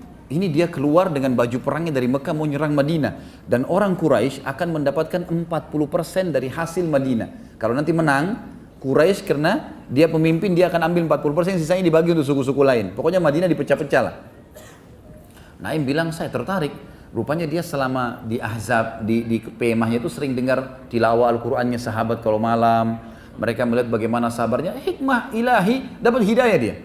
Baik, dia masuk ke sana syahadat. Lalu dia mengatakan, ya Rasulullah, jangan ragukan keislaman saya. Anda tahu siapa saya? Pimpinan Quraisy ini, kepala-kepala suku teman-teman, aib besar kalau mereka bohong. Walaupun dalam peperangan, mereka tidak mau bohong, gitu kan? Anda sudah tahu siapa saya. Ini bukan kedustaan, saya masuk Islam benar-benar. Perintahkan kepada saya apa saja, saya siap lakukan. Kata Nabi SAW, hai Naim, kau satu orang, gitu kan? Tapi kalau kau mau, kacaukan mereka. Kata Nabi SAW, kacauin mereka, silahkan, buat apa saja. Ya Rasulullah, tapi kalau begitu saya harus berbohong nih. Saya kalau kacauin mereka nih, ada yang harus saya lakukan. Saya harus memutar balik fakta. Kata Nabi SAW, peperangan, silahkan. Kan kita sudah tahu hadis Nabi kan, ada 3 hal yang boleh berbohong. Tapi bohongnya ini memang untuk strategi perang, bukan bohong yang seperti negatif biasa orang lakukan. Maka Naim pun kembali ke pasukan Quraisy, dia kumpul. Dia bilang, ayo kumpul semua orang-orang Quraisy, kumpul semua. Kumpul semua lalu dia mengatakan, hai Quraisy. Maaf, dia pertama bukan ke Quraisy. Dia ke suku Quraidah. Jadi kalau ini meja Madinah, ini depan semuanya parit, di ujung parit sebelah sana itu ada bentengnya suku Quraidah, suku Yahudi. Jadi Qainuqa dan Nadir yang sudah diusir dari Madinah, itu yang membentuk pasukan Ahzab dari luar. Ini suku Quraidah di pinggir sana. Ini satu-satunya jalan untuk masuk. Nanti kita akan bahas Quraidah sebentar. Yang jelas teman-teman sekalian, Quraidah ini pintu masuk. Dan besok Quraisy sudah sepakat, ini pasukan lewat parit, ada juga yang lewat bentengnya Quraidah untuk masuk ke Madinah. Jadi besok ini sudah kemenangan. Yang terjadi, Naim datang ke Quraidah. Lalu teriak dari depan, saya mau ketemu pimpinan kalian. Mereka lihat Naim ini orang nomor 2 setelah Abu Sufyan. Jadi Abu Sufyan mati, Naim ini yang pegang pimpinan, gitu kan. Maka si Naim ini kemudian bilang, ketemu sama orang-orang Quraidah. Apakah kalian berpikir, perlu kalian tahu, orang-orang Quraisy ini sudah jenuh. 40 hari lebih tidak pernah berhasil menembus Madinah, gitu kan. Melalui kalian pun besok mungkin bisa berhasil, mungkin tidak. Tapi ketahuilah, kalau Quraisy sempat pulang ke Mekah, pasukan Ahzab bubar, kalian akan habis dibantai sama muslimin. Karena kalian berkhianat. Karena Quraidah ini punya akad, kesepakatan dengan Nabi membela Madinah, tidak akan berkhianat. Karena 2 suku teman mereka, Qainuqa dan Nadir sudah diusir dari Madinah karena berkhianat, kan gitu. Maka kata Naim, kalau kami pulang semua ini, kalian akan habis dibantai oleh muslimin. Gitu. Ini bahaya, kalian tidak akan bisa membela diri. Betul juga, apa saran kamu? Kata orang-orang Quraidah, apa saran kamu? Dia bilang, saran saya, ambil 10 orang Quraisy, minta pimpinan mereka bergabung di pasukan kalian untuk nyerang besok. Supaya kalau Quraisy lari, mereka tidak berani lari karena ada 10 pimpinannya di sini. Kata orang-orang Quraidah, benar juga, baiklah kalau gitu, kita akan lakukan. Naim bilang, baik, saya pamit. Dia keluar, dia nggak nunggu nih, dia keluar, dia kembali ke pasukan Ahzab, ketemu Abu Sufyan. Ada berita penting, ayo kumpul semua.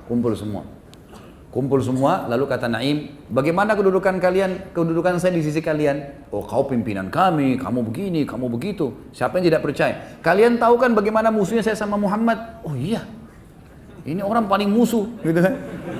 Keluar dari Mekah mau berperang, baiklah, saya akan bawa berita gembira. Ketahuilah, Quraidah telah berkhianat. Mereka mau memperbaharui akadnya dengan Muhammad karena mereka takut kalau kalian pergi mereka akan dibantai. Sebagai bukti, mereka sebentar lagi akan datang meminta dari kalian 10 orang pimpinan kalian yang ikut dengan mereka, yang untuk mereka jadikan tumbal, serahkan ke kaum muslimin, kan? Maka Abu Sufyan jeli. Abu Sufyan bilang begini, sebentar dulu Naim, saya akan ke Quraidah, pastikan. Dia jeli, dia nggak mau langsung percaya. Baiklah, kata Naim, silahkan. Pergilah ke sana, pamit, ketemu. Begitu ketemu, Si Quraidah sudah terpengaruh dengan perkataan Naim, Abu Sufyan juga sudah terpengaruh, cuma ini mempertemukan saya. Dengan hikmah Allah, si Abu Sufyan bilang, besok kita akan nyerang ya, ingat pintu gerbang kalian jangan ditahan. Kita udah akan kirim pasukan masuk ke sini, kami juga dari parit gitu kan. Orang-orang Quraidah bilang, sebentar dulu, kalau kami dari dalam benteng kami gampang, kami mudah tinggal keluar buka benteng bisa nyerang. Tapi harus ada dari pasukan kalian yang ikut. Kirimlah kepada kami 10 orang pimpinan kalian yang bergabung di sini, gitu kan. Abu Sufyan bilang berarti Naim benar nih.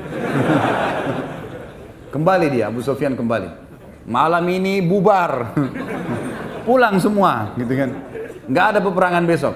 Quraisy sudah berkhianat, berarti kita cuma lewat parit, gitu kan. Lewat sana nggak bisa, padahal ini memang jembatan langsung masuk ke dalam Madinah kan. Waktu itu pun akhirnya berkumpul dan semua orang sudah bicara, pulang, orang semua berbulan. Ternyata memang orang-orang Quraisy ini sudah sumpah. 45 hari menghubungkan, pada saat Abu Sufyan bilang bubar semua, semuanya bubar gitu kan.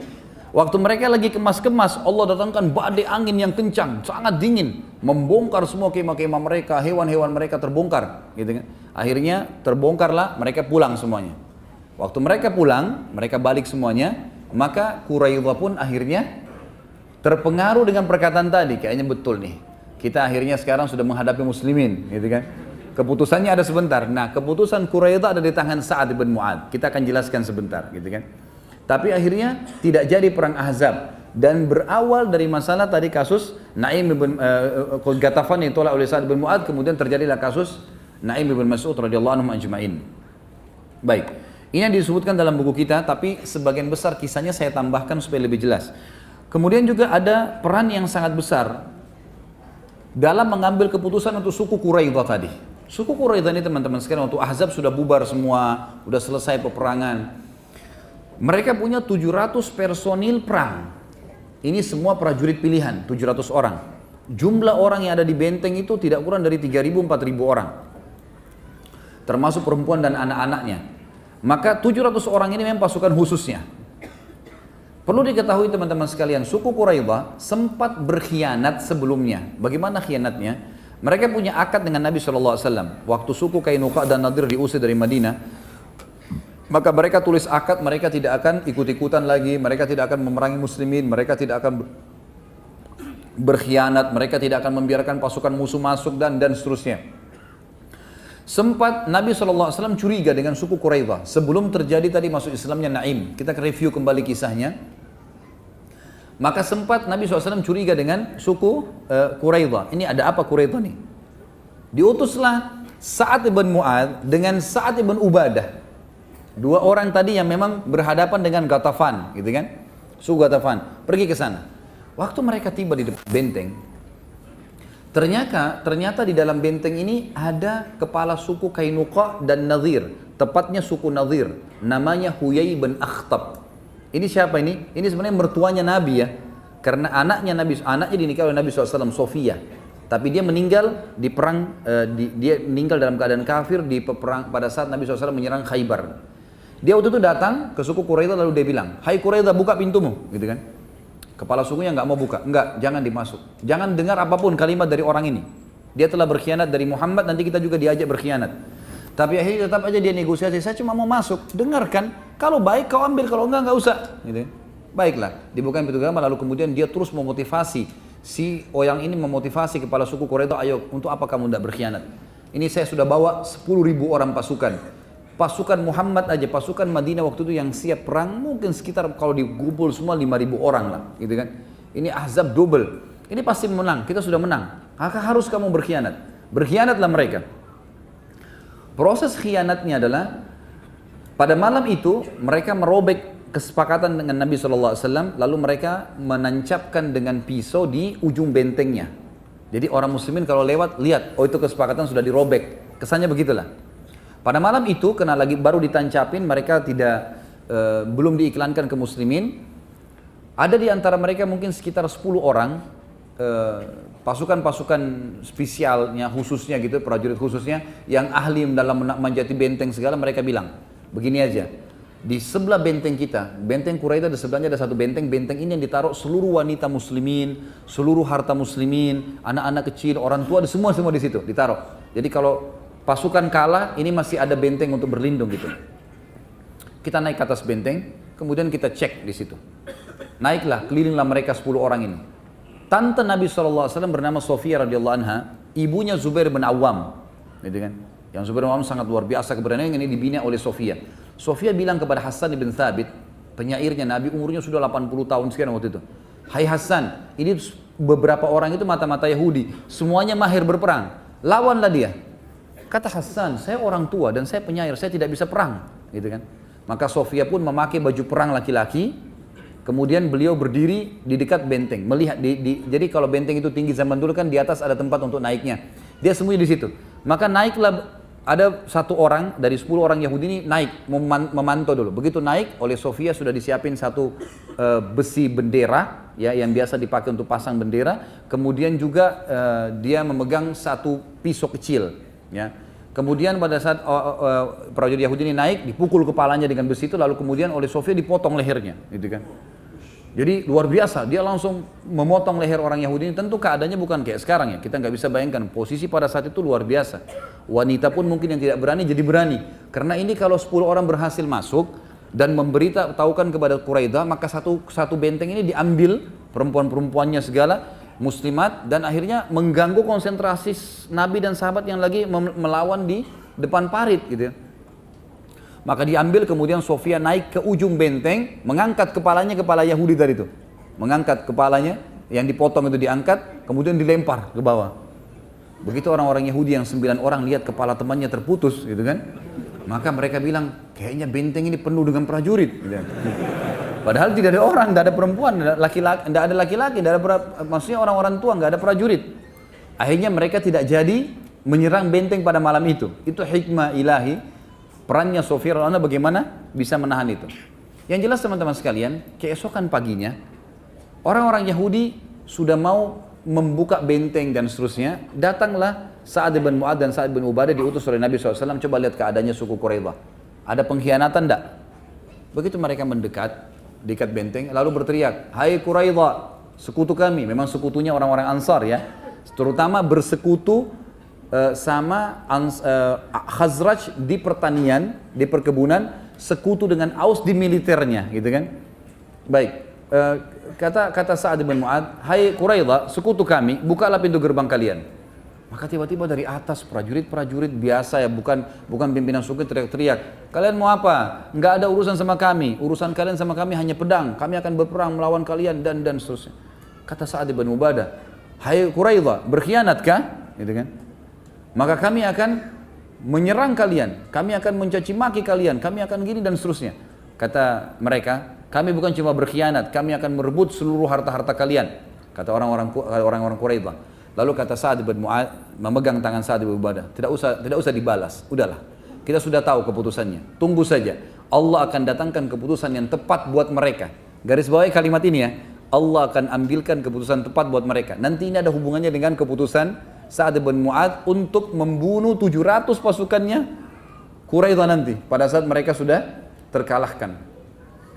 Maka kembalilah keduanya. Setelah kembali, tentu kembalilah kepada kisah Naim tadi, terjadi semuanya pembebasan, pasukan Ahzab bubar segalanya. Sekarang tinggal masalah kasus Quraidah. Nabi SAW pun langsung pada saat pulang ke rumah beliau SAW setelah Ahzab bubar semua di pagi hari, di waktu duha, semuanya kelihatan dari tepi parit, ternyata sudah bubar semuanya, tidak ada lagi Ahzab, tidak ada pasukan, kemah mereka hancur semua, kendi-kendi mereka pecah. Dia pasukan sudah nggak ada. Maka Nabi SAW pulang ke rumah. Dalam riwayat Bukhari dikatakan Nabi SAW kemudian mandi. Ya. Kemudian terdengarlah suara Dihyal Kalbi radhiyallahu anhu yang mengetuk rumah Nabi SAW. Ada dua riwayat. Riwayat yang pertama, Dihyal Kalbi mengatakan waktu Aisyah buka pintu, wahai Aisyah, di mana Rasulullah? Kata beliau, Rasulullah SAW lagi membersihkan tubuhnya. Karena sudah berhari-hari menghadapi peperangan, beliau pun membersihkan tubuhnya. Kata dia, beritakanlah kalau Dihya ingin ketemu. Itu riwayat yang pertama. Riwayat yang kedua, Nabi SAW mendengar suara Dihya dari depan sambil mengatakan, ya Rasulullah. Maka Nabi SAW spontan menutup kembali badannya sebelum mencuci badan beliau SAW, memandi, menutup kembali dengan baju perang, dan Aisyah mengatakan, saya pun kaget dan mengatakan, ya Rasulullah, ada apa? Kata Nabi SAW, dia adalah Jibril. Jibril menjelma menjadi Dihyal Kalbi radhiyallahu anhu. Kemudian waktu dibuka pintu kata Jibril alaihissalam yang menjelma, hai Muhammad, apakah kalian sudah membuka baju-baju perang kalian? Sementara kami para malaikat belum membuka baju-baju kami sampai kami tiba di sana, ditunjuk bentengnya Quraidah, gitu kan. Perintah Allah, gitu. Maka Nabi SAW segera iklankan, tidak ada muslimin yang boleh istirahat malam itu juga kecuali di Quraidah. Datang ke sana semuanya. Pagi itu tidak ada yang boleh istirahat kecuali semuanya di Quraidah. Semuanya pergi ke sana. Nabi SAW jalan sampai kata para sahabat, kami pun melihat Nabi SAW bergegas dengan cepat menuju ke sana, gitu kan. Lalu setiap tiba di satu suku Ansar, ada cabang-cabang suku ditanya, apakah ada orang yang lewat di sini? Mereka mengatakan Dihyal Kalbi, menggunakan kuda yang besar dan ada pelanahnya diselimuti dengan bludur warna biru. Kata Nabi SAW, itu Jibril, segera kejarlah ke sana, kejar di sana. Seluruh muslimin disuruh gabung di Quraidah pada saat itu. Sampai Nabi SAW mengatakan jangan ada yang sholat asar pada saat itu kecuali di Quraidah. Kalaupun telat, jalan ke sana, karena cukup jauh di ujung Madinah.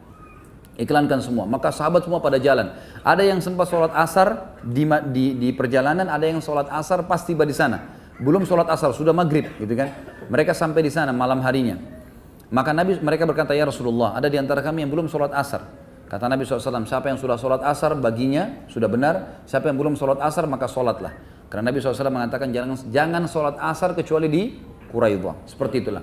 Lalu Nabi SAW mengepung Quraidah 25 hari. Mereka ketakutan sendiri. Pada saat mereka ketakutan teman-teman sekalian, maka mereka akhirnya patuh dengan hukum Allah. Beberapa sahabat sempat teriak mengatakan, hai Yahud, mengalahlah dengan hukum-hukum Allah dan hukum Rasulnya. Lalu mereka berkata, apa kira-kira hukum Nabi kalian? Ada satu orang Ansar mengatakan, tentulah kalian akan dipenggal, gitu kan. Karena berkhianat, gitu kan. Lalu mereka ketakutan, mereka tidak mau. Kalau gitu kami nggak mau turun, gitu kan. Kami nggak mau buka pintu bentengnya. Lalu kata seorang Ansar lagi yang lain, lalu kalian mau terima hukumnya siapa? Kalau bukan hukumnya Nabi SAW. Mereka mengatakan hukumnya Sa'ad ibn Mu'ad. Siapa Sa'ad ibn Mu'ad ini? Pimpinan Aus. Aus sekutunya Quraidah, gitu kan. Mereka tidak tahu kalau nanti Sa'ad ibn Mu'ad ini malah menyusahkan mereka, gitu. Kami mau turun tapi bukan pada hukum Muhammad, hukumnya Sa'ad ibn Mu'ad. Baiklah, kata Nabi SAW, panggil Sa'ad ibn Mu'ad. Waktu itu, perlu juga kita ketahui, tadi ada yang belum saya ceritakan teman-teman. Waktu pasukan Ahzab lagi menjatuhkan tanah-tanah di pinggir parit tadi, muslimin memanahi dengan panah, melempar dengan tombak, juga ada di antara mereka yang memanahi muslimin. Nah, salah satu panah Quraisy sempat kena di daerah lengan sebelah kanan, ya, sebelah kanannya Sa'ad bin Mu'ad. Jadi dia pakai baju perang, tapi baju besi itu cuma setengah saja. Ada biasanya orang pakai utuh sampai di tangan, ini enggak, punyanya dia sampai setengah. Sampai Aisyah mengatakan, aku sempat melihat Sa'ad bin Mu'ad lewat di depan rumahnya Nabi SAW. Kemudian di sisi kanannya, tangannya tidak dilapisi dengan besi, dan aku khawatir kalau itu akan mencederainya. Ternyata memang anak panah Quraisy ada yang meleset dan kena di tangan kanannya Sa'ad bin Mu'ad, lalu mengeluarkan darah yang sangat banyak. Karena letihnya Sa'ad bin Mu'ad, waktu itu sangat letih karena pendarahan yang banyak, Nabi SAW suruh membuat kemah di dekat masjid Nabi SAW, lalu khusus untuk istirahatnya Sa'ad di situ. Jadi Sa'ad tidak usah ikut ke Quraidah, gitu kan.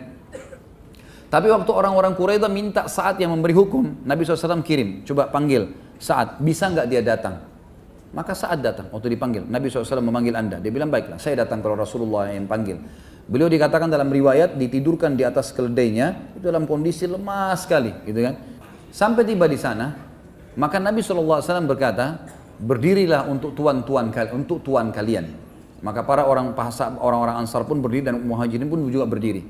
Waktu melihat Sa'ad datang dan melewati sukunya, suku Ash'al namanya, karena ini sekutu orang-orang Quraidah, kata mereka, wahai Sa'ad, mereka adalah sekutu kita, maafkanlah, ya, karena keputusan di tangannya dia nih, maafkanlah, gitu kan, atau ringankanlah hukumannya, karena mereka sudah mengalah. Maka kata Sa'ad pada saat itu tidak bicara apa-apa, beliau tetap jalan sampai tiba di hadapan Nabi SAW dan semua depan kaumnya, lalu dia mengucapkan kalimat, nanti terakhir baru difahamin. Dia mengatakan, telah tiba saatnya untuk Sa'ad tidak peduli lagi terhadap perkataan orang dalam keputusannya untuk meridhokan Allah.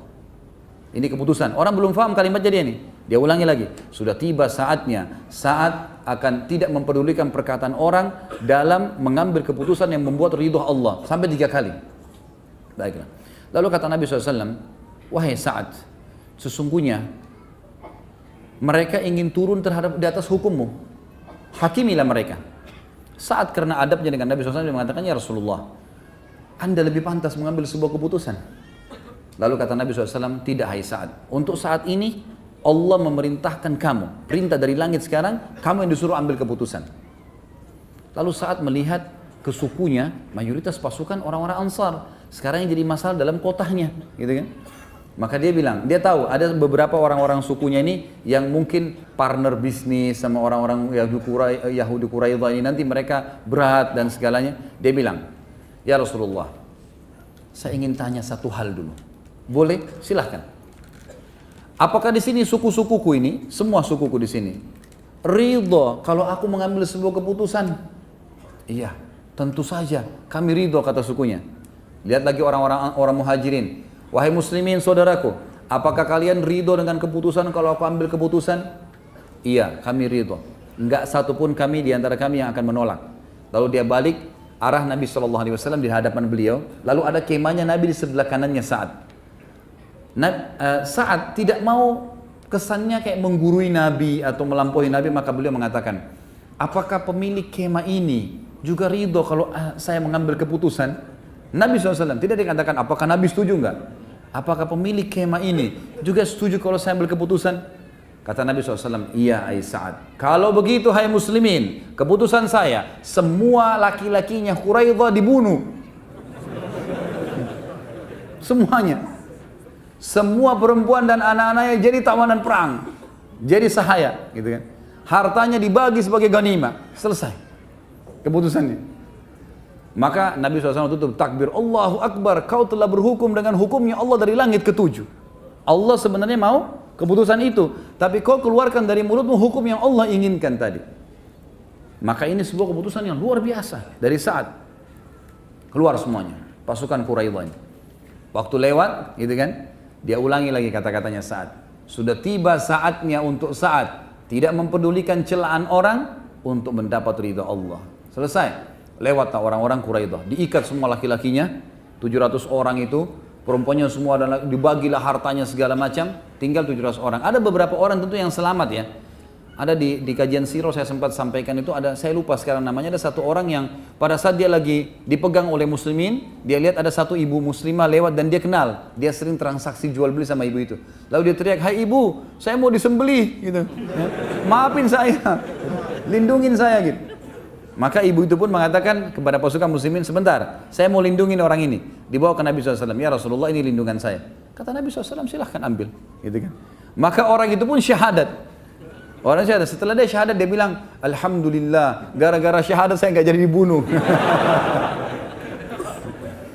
Kisah pada saat itu tentunya. Yang jelas ada beberapa orang yang ada kisah-kisah unik. Kalau antum ikutin di sirah itu ada kisah tentang perang Bani Quraidah. Panjang lebar ceritanya. Karena ini masih ada pelajaran-pelajaran yang kita bahas nanti, jadi saya tidak bisa bahas semua. Ringkas cerita, dikumpullah 700 orang itu, kemudian dibawa 10 orang lalu dibunuh, gitu kan? Hukuman terhadap pengkhianatan. Mungkin orang teman-teman sekalian kalau dengar sepintas kisah ini, wah muslimin juga membantai, gitu kan? Kasusnya ini bukan masalah membantai teman-teman sekalian.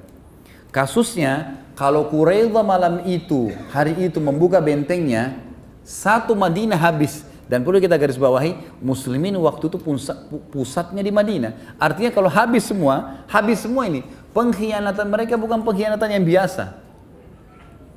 Itu yang pertama. Yang kedua, pada saat lagi mau diajak negosiasi oleh Sa'ad bin Mu'ad dan Sa'ad bin Ubadah, mereka malah sengaja menancapkan kesepakatan yang disobek, ditempelin pakai pisau di temboknya. Kan? Kemudian mereka menantang Sa'ad bin Mu'ad dan Sa'ad bin Ubadah. Lebih-lebih lagi yang mereka tantang Sa'ad bin Mu'ad. Yang akhirnya mereka tidak sadar, mereka mengatakan kami mau berhukum dengan Sa'ad. Akhirnya Sa'ad ambil keputusan itu, gitu kan. Dan ada yang unik teman-teman, waktu mereka mau dibunuh, proses pembunuhan sebenarnya Nabi SAW membuka peluang. Siapa yang mau Islam silahkan, atau yang mau mengalah silahkan. Nah, dia mengalah dan arti kata, ya sudahlah saya minta maaf, saya begini, berikan saya keamanan. Nabi SAW maafkan. Ada beberapa orang yang Nabi SAW maafkan. Tapi yang memang membangkang, nggak mau. Mereka anggap mereka mati syahid. Orang-orang Yahudi ini anggap kalau dibunuh oleh muslimin mati syahid masuk surga, gitu kan? Sampai ada di antara mereka waktu itu ada satu sahabat melindungi satu orang. Sinilah, saya lindungi kamu. Dia bilang baik, terima kasih. Istri anak saya lindungi. Harta saya lindungi. Ya Rasulullah, ini lindungan saya. Karena dalam peperangan kan istijar namanya. Kalau seorang muslimah juga sama, perempuan muslimah. Kalau dia melindungi satu orang kafir, dia bilang ini di bawah naungan saya, nggak boleh ada yang ganggu. Ini dalam hukum Islam memang begitu. Orang yang biasa pun boleh melindungi siapapun orang kafir. Jadi ini bukan masalah kasus bante-bante, bukan, gitu kan? Memang yang dibunuh itu yang membangkang. Memang mereka anggap mati. Kalau tidak ya kita melawan. Mereka mau anggap seperti mati syahid. Maka orang ini sahabatnya melindungi, baiklah saya lindungi kamu sama keluargamu. Sudah pas dilindungin, dia tanya, bagaimana dengan teman saya si Fulan, ada temannya. Temannya ini terkenal dia yang merobek surat kesepakatan akad dengan Nabi SAW. Kata sahabatnya tidak bisa, kalau orang itu pasti dibunuh. Kata orang ini kalau gitu nggak usah lindungi saya mau masuk surga bersama itu. Akhirnya dibunuh juga. Jadi memang yang terbunuh ini teman-teman bukan masalah kasus pembantaiannya, tapi kasusnya memang mereka pengkhianat dan mereka memang dasarnya maunya itu, memang maunya dibunuh, karena masih dibuka peluang untuk meminta maaf. Karena ada di antara mereka yang minta maaf, minta keamanan dari Nabi SAW itu lain, gitu kan? Selanjutnya teman-teman sekalian adalah yang keempat dari manaqib, ya, dari keutamaan Sa'ad radhiyallahu anhu. Setelah tadi yang pertama hadis Nabi SAW bahwasanya arsy-Nya Allah goncang dan seterusnya, kemudian perkataan yang mulia di perang Badar sehingga terjadi peperangan Badar mendukung, kemudian yang ketiga tadi adalah kejadian Ghatafan dan juga kejadian Quraidah. Ini sebenarnya kita bisa jadikan poin-poin sendiri ya, tapi saya masukkan saja. Kemudian poin yang keempat adalah bagaimana kemuliaan diri dan yang sifatnya abadi dan kemuliaan yang dikenang oleh kaum muslimin pada saat mati karena bergeraknya arsy Allah. Ini kita lihat dan juga dipikulnya jenazahnya oleh para malaikat. Ini ada kisahnya di halaman 145 sampai 148. Saya akan bacakan riwayatnya teman-teman sekalian. Nabi SAW di sini dikatakan oleh penulis pada saat melihat jenazah Sa'ad, dia berkata, Nabi SAW bersabda, jazakallahu khairan min sayyidil kaum, faqad anjazta ma wa'adtahu, wa la yunjizannakallahu ma wa'adaka. Sekali kau ambil keputusan, maka mereka semua patuh. Engkau telah menunaikan apa yang telah engkau janjikan, niscaya Allah akan menunaikan apa yang dia janjikan kepadamu. Kemudian Nabi SAW juga bersabda dalam hadis yang diriwayatkan oleh Imam Bukhari Muslim, ihtazza arsyur rahman li mauti Sa'ad bin Mu'ad. Arsynya Ar-Rahman bergoncang karena kematian Sa'ad bin Mu'ad. Asma binti Yazid radhiyallahu anha berkata, ketika Sa'ad bin Mu'ad wafat, ibunya menangis. Maka Nabi SAW bersabda, ala yarka'u dam'uki wa yadhhabu huznuki fa inna ibniki awwalu man dahikallahu lah wahtazza lahul arsh. Mengapa air matamu tidak berhenti dalam kesedihan wahai ibunya Sa'ad? Sementara anakmu adalah orang yang paling pertama Allah tersenyum padanya, ya. Dan juga arsy-Nya Allah bergoncang karena meninggalnya. Al-Haythami menyebutkan dalam Majma' dan juga At-Tabarani dan rawi-rawinya semuanya sahih, dan Al-Hakim juga Al-Dhahabi mensahihkannya. Ulama lain juga berkata yang dimaksud dengan bergoncang arsy-Nya Allah adalah bergoncangnya para pemikulnya dari kalangan malaikat dan malaikat-malaikat lain. Di sini mudhaf atau kata yang disandarkan tidak disebutkan yaitu malaikat pemikul arsy, tetapi memang ini pendapat di antara ulama yang mengatakan. Yang lain juga berkata yang dimaksud dengan bergoncang sini adalah kebahagiaan dan penerimaan, di antaranya perkataan orang-orang Arab yang berkata fulanun yahtazzu lil makarimi. Fulan bergerak karena kemuliaannya. Bukan berarti badannya yang bergoyang atau bergerak, tetapi maksud mereka adalah ketenangan fulan kepadanya dan kecenderungan kepadanya. Dan ini pendapat-pendapat ulama. Al-Harbi juga berkata, ini adalah bahasa kinayah atau kiasan yang mengungkapkan luar biasanya kematian Sa'ad. Orang-orang Arab biasa menisbatkan sesuatu yang besar kepada sesuatu yang paling besar. sehingga mereka berkata, bumi menjadi gelap ketika kematian fulan dan kiamatnya sudah tiba. Maksudnya orang-orang Arab biasa berbicara begitu, kalau ada orang punya kedudukan yang besar, maka mereka mengatakan bumi jadi gelap dengan matinya orang ini, atau seakan-akan kiamat sudah terjadi, ya, karena dianggap orang ini punya kedudukan. Ini juga bisa berarti maknanya. Imam Az-Zahabi berkata rahimahullah, arsy adalah makhluk yang ditundukkan. Jika Allah menghendakinya untuk bergoncang, maka ia bergoncang dengan kehendak Allah. Allah memberikan kepadanya rasa cinta kepada Sa'ad, sebagaimana Allah memberikan perasaan kepada Uhud terhadap kecintaan Nabi SAW. Ya. Jadi pendapat Imam Az-Zahabi Allahu alam yang lebih banyak cenderung dipegangi oleh para ulama, bahwasanya memang bergetarnya arsy Allah ini, ya, karena Allah Subhanahu wa taala menginginkannya bergoncang, bergerak pada saat itu, dan itu karena rasa cinta kepada Sa'ad, ya. Sebagaimana firman Allah, penulis mengatakan di sini diangkat surah Saba ayat 10, A'udzubillahi minasyaitonir ya jibali awwibi ma'ah. Sebagaimana Allah berfirman tentang Daud, wahai gunung-gunung bertasbihlah berulang-ulang bersama Daud. Padahal kita tahu gunung-gunung tidak bisa bertasbih, tapi kuasa Allah SWT, Allah bisa melakukan itu. Kemudian juga dikatakan surah Al-Isra ayat 44, Allah berfirman, A'udzubillahi minasyaitonirrajim, tusabbihu lahus samawati sab'u wal ard, al-ayat. Langit yang 7 dan bumi juga bertasbih kepada Allah. Padahal kita tidak pernah bisa mendengarkan tasbih tersebut. Kemudian dalam surah Al-Isra ayat 44 juga dikatakan, wa im min syai'in illa yusabbihu bihamdi. Tidak ada sesuatu kecuali ia bertasbih dengan memujinya. Di dalam Sahih Bukhari, Ibnu Mas'ud berkata radhiyallahu anhu, kami mendengar tasbih makanan yang sedang dimakan, dan ini adalah bab yang sangat luas. Dalam arti kata teman-teman sekalian, kita hanya mau menekankan bahwasanya memang kalimat daripada bergetar arsy-Nya Allah ini tidak ada satupun perkataan di sini dari para ulama yang mengatakan Allahnya yang bergetar, gitu kan?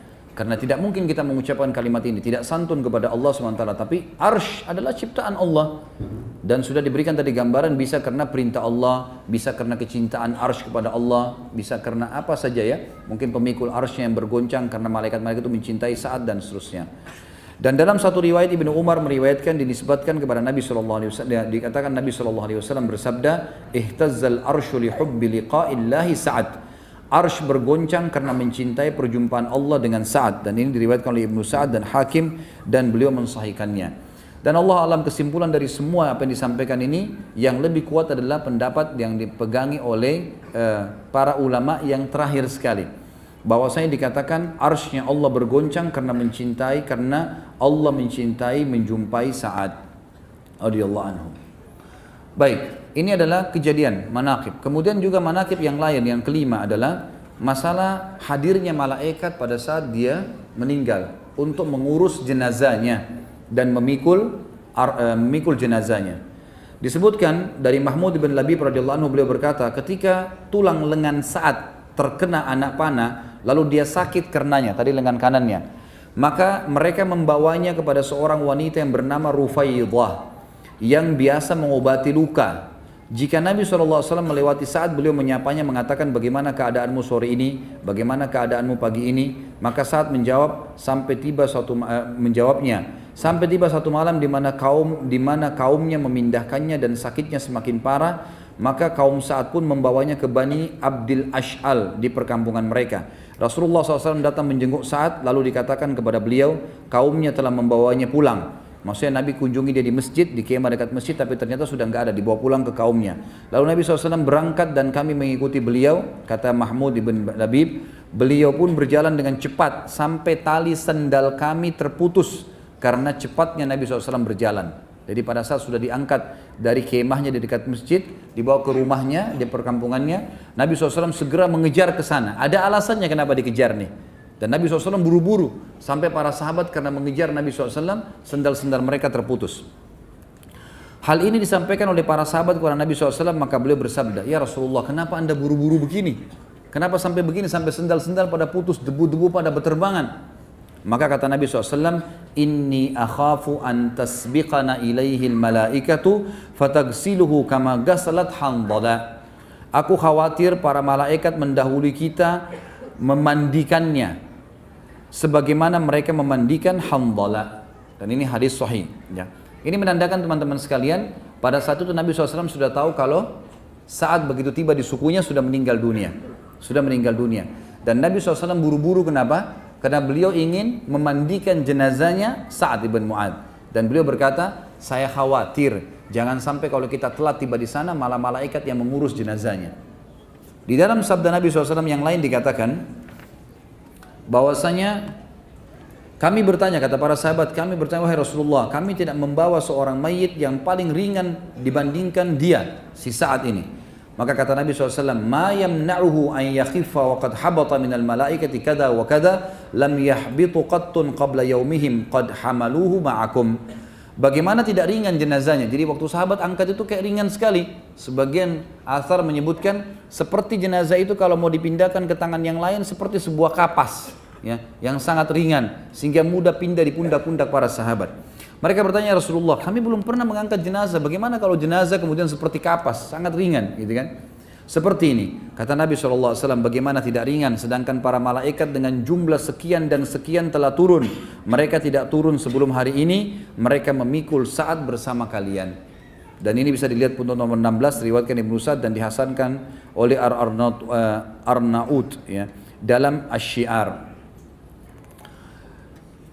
Ada riwayat lain menyebutkan juga bahwasanya Nabi SAW bersabda, Hadal abdus salih alladhi taharraka lahul arsh wa futihat abwabus sama wa syahidahu sab'una alfan minal malaika lam yanzilu ilal ardi qabla dhalik laqad dhamma dhammatan thumma ufrija anhu. Ya, ini diriwayatkan oleh An-Nasa'i dalam Kitabul Janaiz dan juga disahihkan oleh Albani dalam Sahihul Jami'. Kata Nabi SAW waktu tunjuk jenazahnya Sa'ad, ini adalah hamba saleh di mana arsh bergetar karenanya. Pintu-pintu langit dibuka untuk menerima ruhnya. 70.000 malaikat menghadiri jenazahnya. Mereka tidak turun ke bumi sebelum ini. Kuburnya menghimpit lalu dilapangkan untuknya. Jadi ini menandakan memang hadirnya 70.000 malaikat yang mengurus jenazah Sa'ad radhiyallahu anhu. Tadi ada riwayat jadi disebutkan tentu Handalah. Kalau teman-teman masih ingat riwayat Handalah kan? Di salah satu peperangan Handalah ini baru menikah, kemudian dia menikah malam hari, dia belum berhubungan biologis sama pasangannya kecuali habis subuh. Habis sholat subuh di masjid bersama Nabi SAW, kemudian dia pun kembali dan menggauli istrinya, ya layaknya suami istri. Baru selesai berhubungan, dia belum sempat mandi junub, tiba-tiba ada kubandan perang, jihad. Maka Handalah pun ikut, belum sempat mandi junub. Pada saat dia masuk di medan perang, dia terbunuh oleh musuh. Lalu Nabi SAW pada saat melihat jenazah Handalah lalu sempat mengalihkan wajah beliau. Lalu para sahabat mengatakan, kenapa ya Rasulullah? Kata Nabi SAW, saya melihat malaikat memandikannya. Ada riwayat lain mengatakan, saya melihat istrinya dari bidadari menjemputnya. Jadi dia karena belum dimandikan, maka dimandikan oleh malaikat. Ini sebuah kemuliaan tentunya. Disebutkan tentang Sa'ad radhiyallahu anhu, dan beliau adalah pimpinan kita, ya, salah satu pimpinan sahabat ridwanullahi alaihim yang mulia. Allah SAW laqad tadayaqa ala hadzal abdi salih qabruhu hatta farrajahu Allahu an. Sesungguhnya kuburnya hamba saleh ini waktu saat sudah dikuburkan menyempit hingga Allah melapangkannya untuknya. Artinya memang kuburan saat saja terhimpit seperti itu, apalagi kuburan kita. Tapi tidak sampai merusak jasad orang-orang beriman. Ini yang dimaksud dengan kalimat tadi. Imam Az-Zahabi coba menukil kepada kita tentang masalah sempitnya kuburan Sa'ad di sini bukan termasuk azab kubur, sama sekali bukan. Tapi ia adalah sesuatu yang dirasakan oleh seorang mukmin sebagaimana dia merasakan sakitnya kehilangan anak dan kawan akrabnya di dunia, sebagaimana dia merasakan rasa sakit dari penyakitnya, rasa sakit ketika ruhnya keluar dari jasadnya, rasa sakit ketika dia diuji dan ditanya dalam kuburan, rasa sakit karena tangisan keluarganya atasnya, rasa sakit pada saat dia bangkit dari kuburnya, rasa sakit pada saat dia keluar berdiri menyaksikan ketakutan di padang mahsyar, rasa sakit ketika melewati api neraka dan sepertinya. Maksudnya tidak harus sakit fisik, ya. Jadi sini dimaksud himpitan adalah bukan azab kubur, tetapi sesuatu yang dirasakan oleh seorang mukmin yang alami, sebagaimana dia rasakan banyak hal-hal dalam kehidupan dia. Ini bukan berarti sudah ada siksaan karena peringatan dari Allah, sama dengan kasus tadi Sa'ad. Bukan berarti dikatakan kuburannya menghimpit berarti dia akan berarti siksaan kubur, tidak, tapi dia adalah sebuah peringatan bahwasanya semua orang akan dihimpit oleh kuburannya, tapi orang mukmin tidak akan sampai rusak jasadnya. Surah Al-Mu'min juga ayat 18 berbunyi a'udzubillahi minasyaitonirrajim wa anzirhum yaumal azifati idil qulubu ladal hanajir al-ayat. Berilah mereka peringatan hai Muhammad dengan hari yang dekat, ketika itu hari menyesak, hati menyesak sampai di kerongkongan. Apakah ini maknanya hatinya seseorang naik sampai ke kerongkongannya? Jawabannya tidak. Tetapi yang dimaksud adalah peringatan tentang susahnya pada hari itu sampai seakan-akan hati seseorang mendesak sampai ke kerongkongannya. Tentu di sini ada peringatan-peringatan dari penulis, diantaranya beliau mengatakan mungkin Anda mengira bahwa orang yang beruntung tidak akan mengalami ketakutan di dua alam, dunia dan akhirat, dan tidak mengalami kecemasan dan kekhawatiran. Maka itu tidak benar. Tapi orang mukmin bisa merasakan kecemasan dan kekhawatiran. Khawatir nanti jangan sampai dia disiksa sama Allah, khawatir jangan sampai amalnya belum diterima. Itu adalah sesuatu yang positif. Makanya ahli sunnah wal jamaah sepakat kita menyembah Allah dalam keadaan antara khauf dan roja, antara takut, khawatir dengan azabnya Allah, khawatir amal-amalnya masih kurang pahalanya, dan juga roja, berharap rahmatnya Allah subhanahu wa ta'ala. Sebagai penutup dalam poin manaqib ini teman-teman sekalian adalah bagaimana meninggalnya tokoh kita Sa'ad radhiyallahu anhu.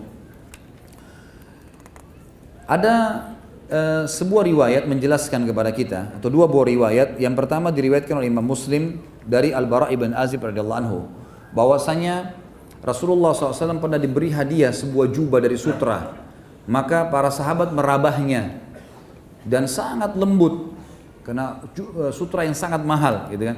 Walaupun Nabi SAW tidak memakai itu karena sutra tidak boleh dipakai bagi laki-laki, tapi para sahabat kagum melihat karena hadiah itu sangat mewah, ditaruh di sebuah tempat yang mewah.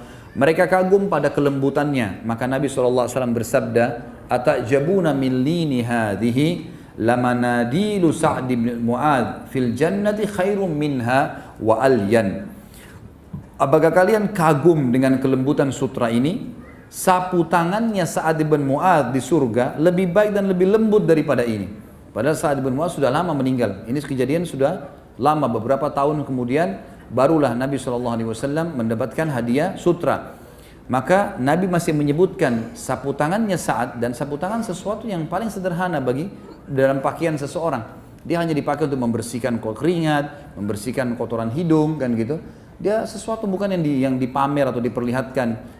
Maka kalau itu saja di surga lebih baik daripada sutra di dunia. Dan ini menandakan kelebihan bagi Sa'ad. Dalam riwayat yang lain dikatakan Nabi SAW diberi hadiah sebuah jubah dari sutra. Beliau tidak membolehkan sutra bagi laki-laki dan beliau pun tentu tidak memakainya. Lalu orang-orang takjub kepada sutra itu. Maka Nabi SAW bersabda, "Walladzi nafsu Muhammadun biyadi, inna manazil Sa'd bin Mu'adz fil jannah ahsanu min hadza." Demi zat yang jiwa Muhammad dalam tangannya atau genggamannya, sungguh sapu tangannya Sa'd bin Mu'adz di surga lebih baik daripada ini. Hadis sahih riwayat Imam Muslim. Imam Nawawi rahimahullah berkata dalam Sahih Muslim, para ulama berkata bahwa hadis ini merupakan isyarat kepada kedudukan Sa'ad yang agung di surga. Sesungguhnya pakaiannya yang paling rendah sekalipun di sana di surga lebih baik daripada itu. Sapu tangan adalah sesuatu yang paling remeh karena digunakan untuk mengelap yang kotor dan biasanya diremehkan. Maka selainnya lebih baik. Hadis ini juga menunjukkan surga, menetapkan surga bagi Sa'ad. Artinya dijamin Sa'ad mati syahid dan masuk ke dalam surga. Di antara wasiat Sa'ad yang mulia pada saat akan meninggal dunia, beliau mengatakan kepada kaumnya, ada 3 hal, pada ketiganya aku kuat dan pada selainnya aku lemah. Artinya 3 hal ini aku selalu pegang dan aku tidak pernah tinggalkan. Yang pertama, aku tidak pernah melakukan satu solat sejak aku masuk Islam, lalu aku berbicara kepada diriku sendiri sampai aku menyelesaikannya. Faham maksudnya ya? Artinya selama aku masuk Islam, semenjak pertama kali aku sholat sampai sekarang aku mau meninggal, belum pernah aku bicara dengan diriku sendiri. Artinya konsentrasi, khusyuk, full dengan bacaan, gerakan dan bacaan semuanya full sampai aku menyelesaikannya. Tidak pernah satu kali pun mengkhayal, berpikir kemana-mana. Itu yang dilakukan oleh Sa'ad radhiyallahu anhu, dan ini kesaksian beliau untuk dirinya. Yang kedua, aku tidak mengantarkan jenazah lalu aku berbicara kepada diriku dengan selain yang dikatakan oleh jenazah itu atau dikatakan kepadanya sampai ia dikuburkan. Maksudnya, sebelum jenazah meninggal, yang dia ucapkan agar masuk surga apa? La ilaha illallah, gitu kan? Jadi kata Sa'ad, kalau saya ngantar jenazah, lisan saya tidak pernah berhenti mengucapkan kalimat yang diucapkan oleh jenazah ini sebelum mati. la ilaha illallah, kan? Dikatakan itu jenazah ini, atau yang dikatakan kepadanya sampai dikuburkan. Maksudnya orang-orang menyebutkan kebaikan. Kan diantara sunnah Nabi SAW, kalau ada jenazah lewat kita harus mengucapkan kebaikan. Karena dalam riwayat Bukhari Muslim pernah ada jenazah lewat, lalu para sahabat mengatakan, orang ini begini dan begitu, disebutkan keburukannya. Kata Nabi SAW, wajabat, ini jadi terjadi loh. Jangan kalian ucapkan itu, karena kalian adalah saksi-saksi Allah di muka bumi. Lalu lewat orang yang satu, dipuji-puji kebaikannya, si fulan ini begini, begitu, dipuji-puji. Kata Nabi SAW, wajabat, terjadi. Sesungguhnya kalian adalah saksi-saksi Allah di muka bumi. Jadi kalau ada jenazah lewat, kita dianjurkan untuk menyebutkan kebaikan, gitu kan? Walaupun ada kekurangan orang itu, apa yang baik yang kita tahu, kita sebutin kebaikannya. Karena kata Nabi SAW, udhkuru mahasina mautakum. Sebutkanlah kebaikan-kebaikan jenazah kalian. Maka saat memiliki satu kata kunci, selain kalau sholat selalu konsentrasi, dari takbir, lisannya, gerakannya, semua ucapan dan gerakannya semua sempurna. Nggak ada satu kali pun mengkhayal sampai dia menyelesaikannya. Nggak pernah berbicara dengan dirinya sendiri, nggak pernah bisa digoda oleh syaitan. Yang kedua, kalau ngantar jenazah nggak pernah ngomong sama siapapun. Selalu mengucapkan, mengulangi kalimat la ilaha illallah itu sendiri buat dirinya, atau mengucapkan pujian buat si jenazah. Yang ketiga, aku tidak mendengar Rasulullah SAW bersabda kecuali aku mengetahui bahwasanya itu benar dan aku jadikan itu sebagai prinsip hidupku. Kata Ibnu Musayyab rahimahullah, salah satu ulama tabi'in, aku tidak mengira sifat-sifat ini terkumpul pada orang kecuali para nabi. Hanya saja Allah Subhanahu wa taala memuliakan Sa'ad dengan kalimat-kalimat seperti ini. Baik. Sekarang teman-teman sekalian, kita tutup pertemuan kita dengan pelajaran-pelajaran yang kita ambil dari kehidupan Sa'ad. Yang pertama, adanya kemuliaan Islam dan da'i, menjadi da'i. Kenapa kita bahas ini teman-teman sekalian? Karena kita lihat Sa'ad yang sangat mulia ini masuk Islam di tangan siapa tadi? Mus'ab ibn Umair. Siapa ini? Da'inya Nabi SAW. Saya pernah sebutkan di kisah Mus'ab ibn Umair pada beberapa pertemuan yang lalu teman-teman sekalian. Kalau Sa'ad ibn Mu'ad yang sampai arsy-Nya Allah goncang, sampai malaikat hadir di hidupannya, di kematiannya, 70.000 gitu kan. Itu masuk Islam di tangannya Mus'ab. Berarti Mus'ab panen pahalanya enggak? Panen pahalanya. Maka ini sebuah kemuliaan teman-teman bagi da'i. Dan Islam itu sendiri adalah kebenaran sehingga tidak perlu ragu sama sekali untuk menyebarkannya. Dan tugas seorang da'i adalah memahami ilmu yang benar sesuai wahyu Al-Quran dan Sunnah dan menyampaikannya dengan keikhlasan. Selebihnya adalah haknya Allah Subhanahu wa taala. Sebagaimana perilaku Mus'ab bin Umair yang mengatakan kepada Sa'ad bin Mu'adz, hai Sa'ad, duduklah, dengarkanlah. Kalau baik, kamu ambil, cuma sekedar informasi. Kalau buruk, kamu boleh meninggalkan atau kami meninggalkan tempat ini. Dan ini sebuah retorika dakwah yang sangat bijaksana. Kemudian yang kedua teman-teman, dalam berdakwah, kita juga harus menyentuh semua lini. Berdakwah kepada orang awam, masyarakat biasa, tokoh-tokoh masyarakat, pedagang, siapa saja. Jangan dakwanya eksklusif, hanya untuk orang tertentu. Ini pengajian ini nggak boleh orang lain hadir, cuma ini si fulan, nggak bisa. Atau yang sudah terlanjur ikut pengajian lama, ini yang sudah ikut pengajian sahabat dari bulan-bulan lalu itu yang boleh hadir, yang lain nggak boleh ya. Nah ini nggak bisa, nggak ada eksklusif. Buka silakan untuk siapa saja yang mau datang, gitu kan. Sebarkan itu, karena memang dakwah itu penting untuk siapa saja dan memang untuk siapa saja. Yang ketiga, dakwah dan kebenaran dan tidak boleh ditunda. Seperti kasus Sa'ad bin Mu'adz tadi radhiyallahu anhu. Begitu masuk Islam, pada saat sudah syahadat, langsung dia pulang ke kaumnya, langsung ajak syahadat. Nggak pakai ditunda lagi, gitu kan? Ini penting teman-teman sekalian, dan ini sudah sering saya ulangi. Kalau yang hadir di hari Rabu pengajian kita di masjid kita ini, itu selalu saya sampaikan dan saya ingatkan. Kalau antum memiliki teman-teman kantor, kerabat, tetangga, non-muslim, jangan tunda untuk sampaikan Islam. Jangan tunda. Datangin baik-baik, sudah salaman, sudah kenalan, mungkin berikan sedikit hadiah. Kemudian baru kita tawarkan, bagaimana pendapat Bapak? Kalau perempuan mungkin akhwat kita sana, bagaimana pendapat Ibu tentang Islam? Kami muslimin, apa pendapatnya? Tanya. Lagi di pesawat, lagi di kereta api, lagi di bus, ada orang di sebelah kita. Tentu ini saya sarankan sesama jenis. Ya. Kalau lawan jenis nanti malah terbuka fitnah. Kita bicara sama-sama jenis, lalu kemudian tanya. Yang pertanyaan pertama cuma satu, bagaimana pendapat Anda tentang Islam? Gimana pendapatnya selama itu tentang Islam? Biarkan dia menyampaikan semuanya apa yang dia ketahui. Mau buruk, mau baik, dengarin aja. Kalau setelah dia ceritakan buruk dan baiknya, kemudian baru kita menjelaskan apa yang kita ketahui tentang Islam. Tugas kita cuma menyampaikan.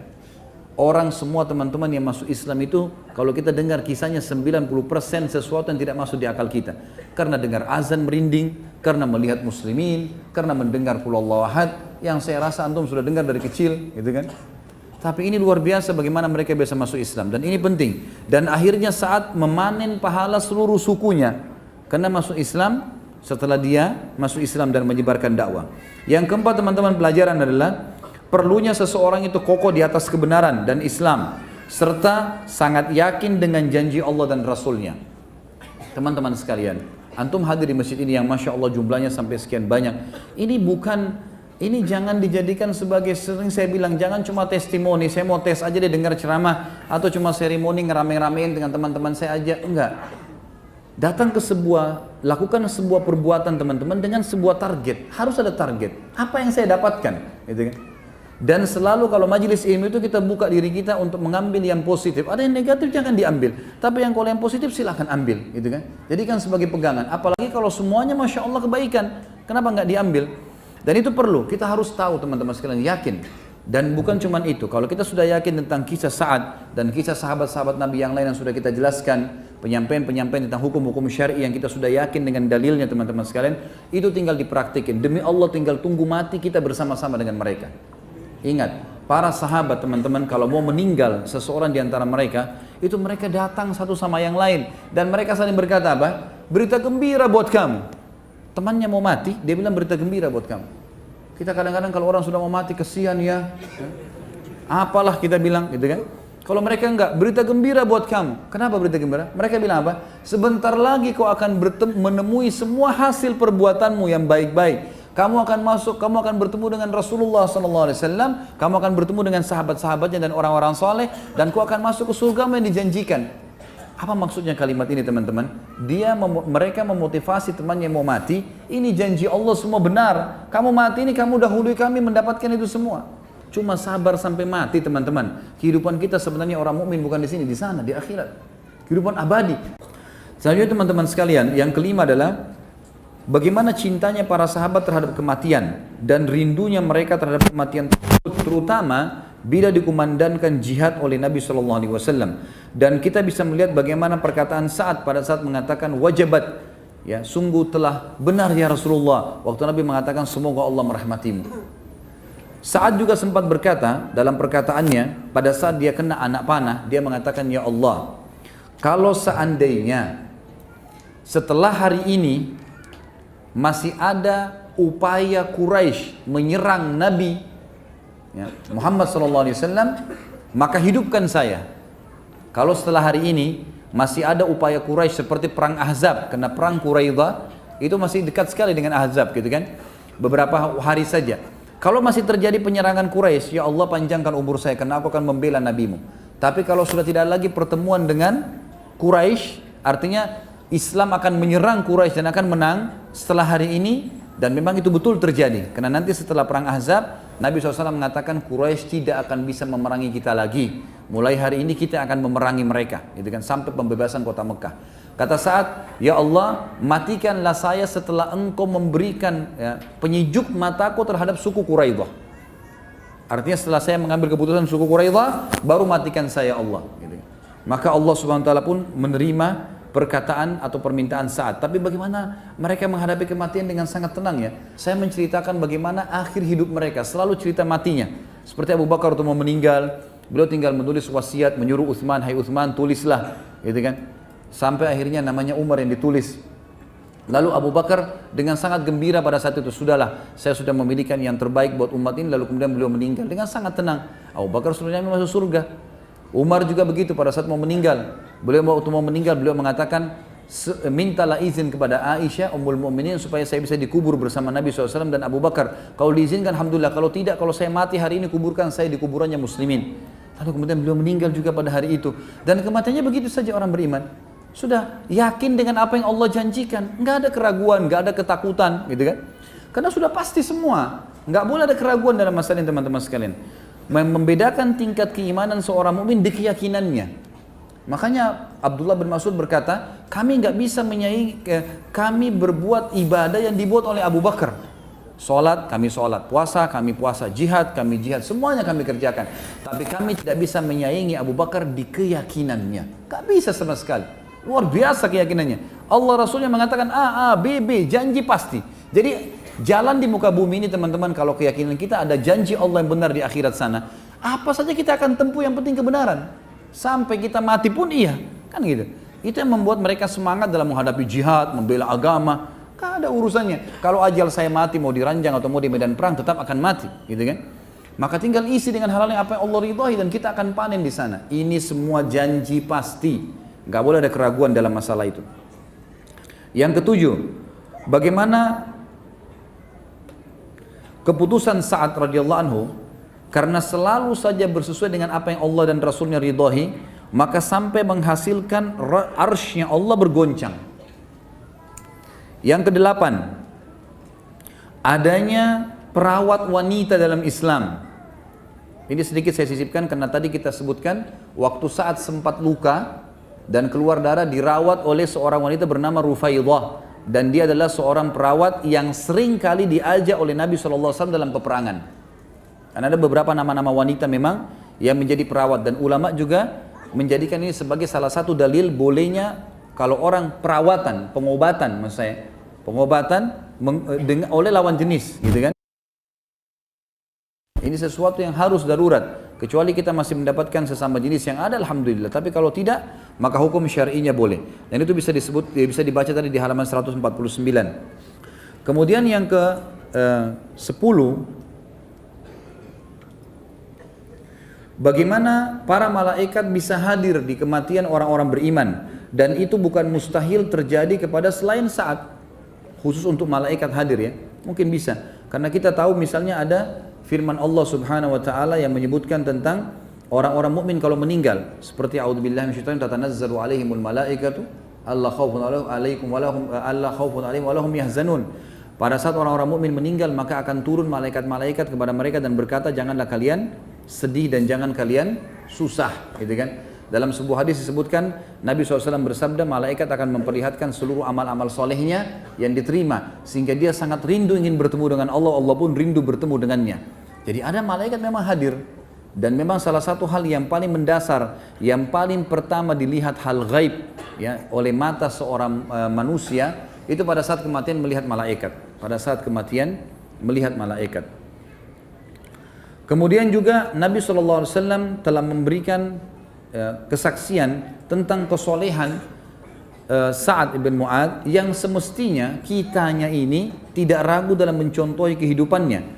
Dan ini adalah sebuah pelajaran juga yang tidak boleh dilewatkan oleh seorang yang beriman. Sehingga mereka tinggal mengikuti saja. Bagaimana mengikuti langkah-langkah Sa'ad dalam kehidupannya. Dengan membaca sejarahnya tentu kalau kita sekarang. Serta juga adanya jaminan surga bagi Sa'ad. Karena Nabi SAW mengatakan tentang sapu tangannya, bahwasanya sapu tangan Sa'ad di surga lebih baik daripada sutra ini. Dan ini Imam Nawawi mengatakan berarti memang Sa'ad mendapatkan jaminan surga. Allahu a'lam. Ini semua pelajaran teman-teman sekalian yang bisa kita ambil dari tokoh kita Sa'ad bin Mu'ad. Semoga Allah Subhanahu wa taala menjadikan kita mudah untuk mencontohi beliau, dan juga menjadikan kita orang-orang yang selalu mencontohi para sahabat ridwanullahi alaihim yang merupakan pendamping Nabi sallallahu alaihi wasallam, dan pastilah mereka adalah orang-orang pilihan Allah. Sebagaimana Nabi sallallahu alaihi wasallam mengatakan, sungguhnya Allah telah menjaga ajaranku dengan menjaga para sahabatku ridwanullahi alaihim. Tafadhal kalau ada pertanyaan. Waalaikumsalam warahmatullahi wabarakatuh. Saya mau bertanya tentang sahabiyat. Adakah sahabat yang bernama Khawla binti Azur, wanita berjubah hitam yang ikut berperang bersama Rasulullah SAW, dan Nila binti Al-Farafisa, istri Uthman bin Affan yang berani membela Uthman dengan pedang dari kaum kafir? Saya sangat penasaran karena sepanjang saya mengikuti tausiah, sirah nabawiyah dan sirah sahabat, tidak pernah mendengar nama ini, tapi nama ini saya dengar dari teman saya. Saya tidak pernah tahu, maaf. Tentang ini saya tidak pernah tahu. Kalau disebutkan masalah ciri jubahnya atau memang membela Uthman bin Affan, ini saya tidak tahu. Insya Allah mudah-mudahan ya, saya coba cek nanti. Kemudian saya akan kasih jawaban kalau tidak ada halangan di kisah sahabat yang ke-17 nanti insya Allah, atau ke-18. Sejauh mana kedekatan Sa'ad radhiyallahu anhu dengan Rasulullah sallallahu alaihi wasallam? Bagaimana kisah perkenalan dan persahabatan Sa'ad dengan Rasulullah sallallahu alaihi wasallam? Tadi sudah kita singgung ya. Secara umum ulama mengatakan Sa'ad tentu sangat dekat dengan Nabi sallallahu alaihi wasallam dan juga dia selalu menghadiri majelis ilmunya, selalu menghadiri peperangannya, dan Sa'ad termasuk menghadiri semua peperangan Nabi sallallahu alaihi wasallam, termasuk yang terakhir adalah Quraidah. Dan itu tandanya beliau adalah seorang sahabat. Kalau apakah ada perilaku khusus ini tidak pernah ada penyebutan, Allah alam, saya tidak tahu kalau ada penyebutan khusus. Jika segitu hebatnya arsy bergoncang karena meninggalnya Sa'ad, bagaimana ketika Rasulullah SAW meninggal? Tidak ada penyampaian kepada kita. Tentu kita tercukupkan dengan dalil, ikhwan dan akhwat sekalian. Ya. Kalau Sa'ad saja begitu, apalagi Rasulullah SAW. Itu sudah sulit untuk digambarkan, tapi Nabi SAW tidak pernah menyampaikan kepada kita, kalau saya meninggal nanti arsy-nya Allah akan goncang. Karena penyampaian bahwasanya arsy-nya Allah goncang itu penyampaian dari Jibril alaihissalam. Dalam sebuah riwayat yang sahih, pada saat sudah dibawa pulang oleh kaumnya, pulang ke sukunya, maka Jibril pun datang kepada Nabi SAW dan mengatakan, hai Muhammad, sungguhnya Sa'ad telah meninggal, Sa'ad telah wafat, dan arsy-nya Allah bergoncang untuknya, serta dihadiri oleh para malaikat. Penyampaian dari Jibril alaihissalam. Tentu saja kita tidak memungkiri kalau Nabi SAW lebih mulia, gitu kan? Lebih mulia. Dan kita sedang berbicara orang yang dibawa Nabi SAW. Kita bicara tentang sahabat, mereka dibawa para nabi tentunya. Saya pernah jelaskan di awal bahasan kita tentang para sahabat, kita sedang membahas tokoh-tokoh sahabat dan mereka dibawa para nabi-nabi. Dan saya harap teman-teman doakan, insya Allah mudah-mudahan saya mampu, Allah SWT mudahkan, saya akan membahas 25 nabi dan rasul sebagai pelengkap bahasan kita insya Allah. Jadi nanti kita akan bahas 25 Nabi dan Rasul dari Nabi Adam sampai Muhammad alaihissalam. Kita akan bahas panjang lebar juga seperti kita bahas para sahabat ini dengan tablik akbar tentunya. Jadi insya Allah akan melengkapi. Nanti setelah selesai buku tentang sahabat ini 4 jilid, kita akan masuk ke kisah sahabiat nanti. Apakah ada riwayat yang menyebutkan tentang ciri-ciri fisik dari sahabat Sa'ad bin Mu'adz? Iya ada. Saya tadi betul tidak menyampaikan itu. Jadi Sa'ad bin Mu'adz terkenal orangnya tinggi besar, berwarna putih, dan berpostur tubuh kekar, memang sangat kekar. Sampai kata Aisyah radhiyallahu anha, saya pernah berjalan dan saya mendengarkan suara telapak kaki yang sangat kuat, gitu kan, kokoh di belakang saya. Ternyata saya balik, saya menemukan dia adalah Sa'ad bin Mu'adz pada saat perang Ahzab. Dia lagi jalan dan pada saat itulah Aisyah mengatakan, saya melihat di sisi kanannya ada yang terbuka. Maka pada saat itu pun anak panah kena, ya. Saya takut nanti anak panah kena ke tangan beliau radhiyallahu anhu. Dan alhamdulillah ala kulli hal, Allah sudah mudahkan kita membahas sahabat yang mulia ini, dan kita berdoa kepada Allah Subhanahu wa taala semoga semua amal yang pernah kita kerjakan diterima olehnya, dan semoga semua dosa yang pernah kita kerjakan sekecil dan sebesar apapun juga dimaafkan dan diganti menjadi pahala. Semoga semua sisa umur kita ke depan diberkahi di keluarga, di harta, di ilmu, dan puncaknya kita akan masuk ke dalam surga Firdaus tanpa hisab. Dan kita selalu doakan saudara kita di Palestina, di Syria, di Yaman, di Irak, di Myanmar, di Ahsa, dimanapun mereka berada dan tertindas, semoga Allah ikhlaskan dan niat mereka, terima para syuhada mereka, muliakan Islam di tangan mereka dan tangan kita semua, dan semoga Allah partisipasikan kita bersama mereka di pahala, baik dengan doa dan harta juga dengan jiwa kita. Dan kita memohon kepada Allah dengan kemahamurahannya agar menjadikan negara kita ini negara yang Islam, negara yang mengikuti hukum-hukum dan syariatnya, diberikan pemimpin-pemimpin yang adil dan kaum muslimin dan mukminin yang kuat imannya, dan juga menjadi contoh bagi negara-negara Islam yang lain. Dan terakhir teman-teman sekalian, semoga Allah menyatukan kita semua di surga Firdausnya tanpa hisab.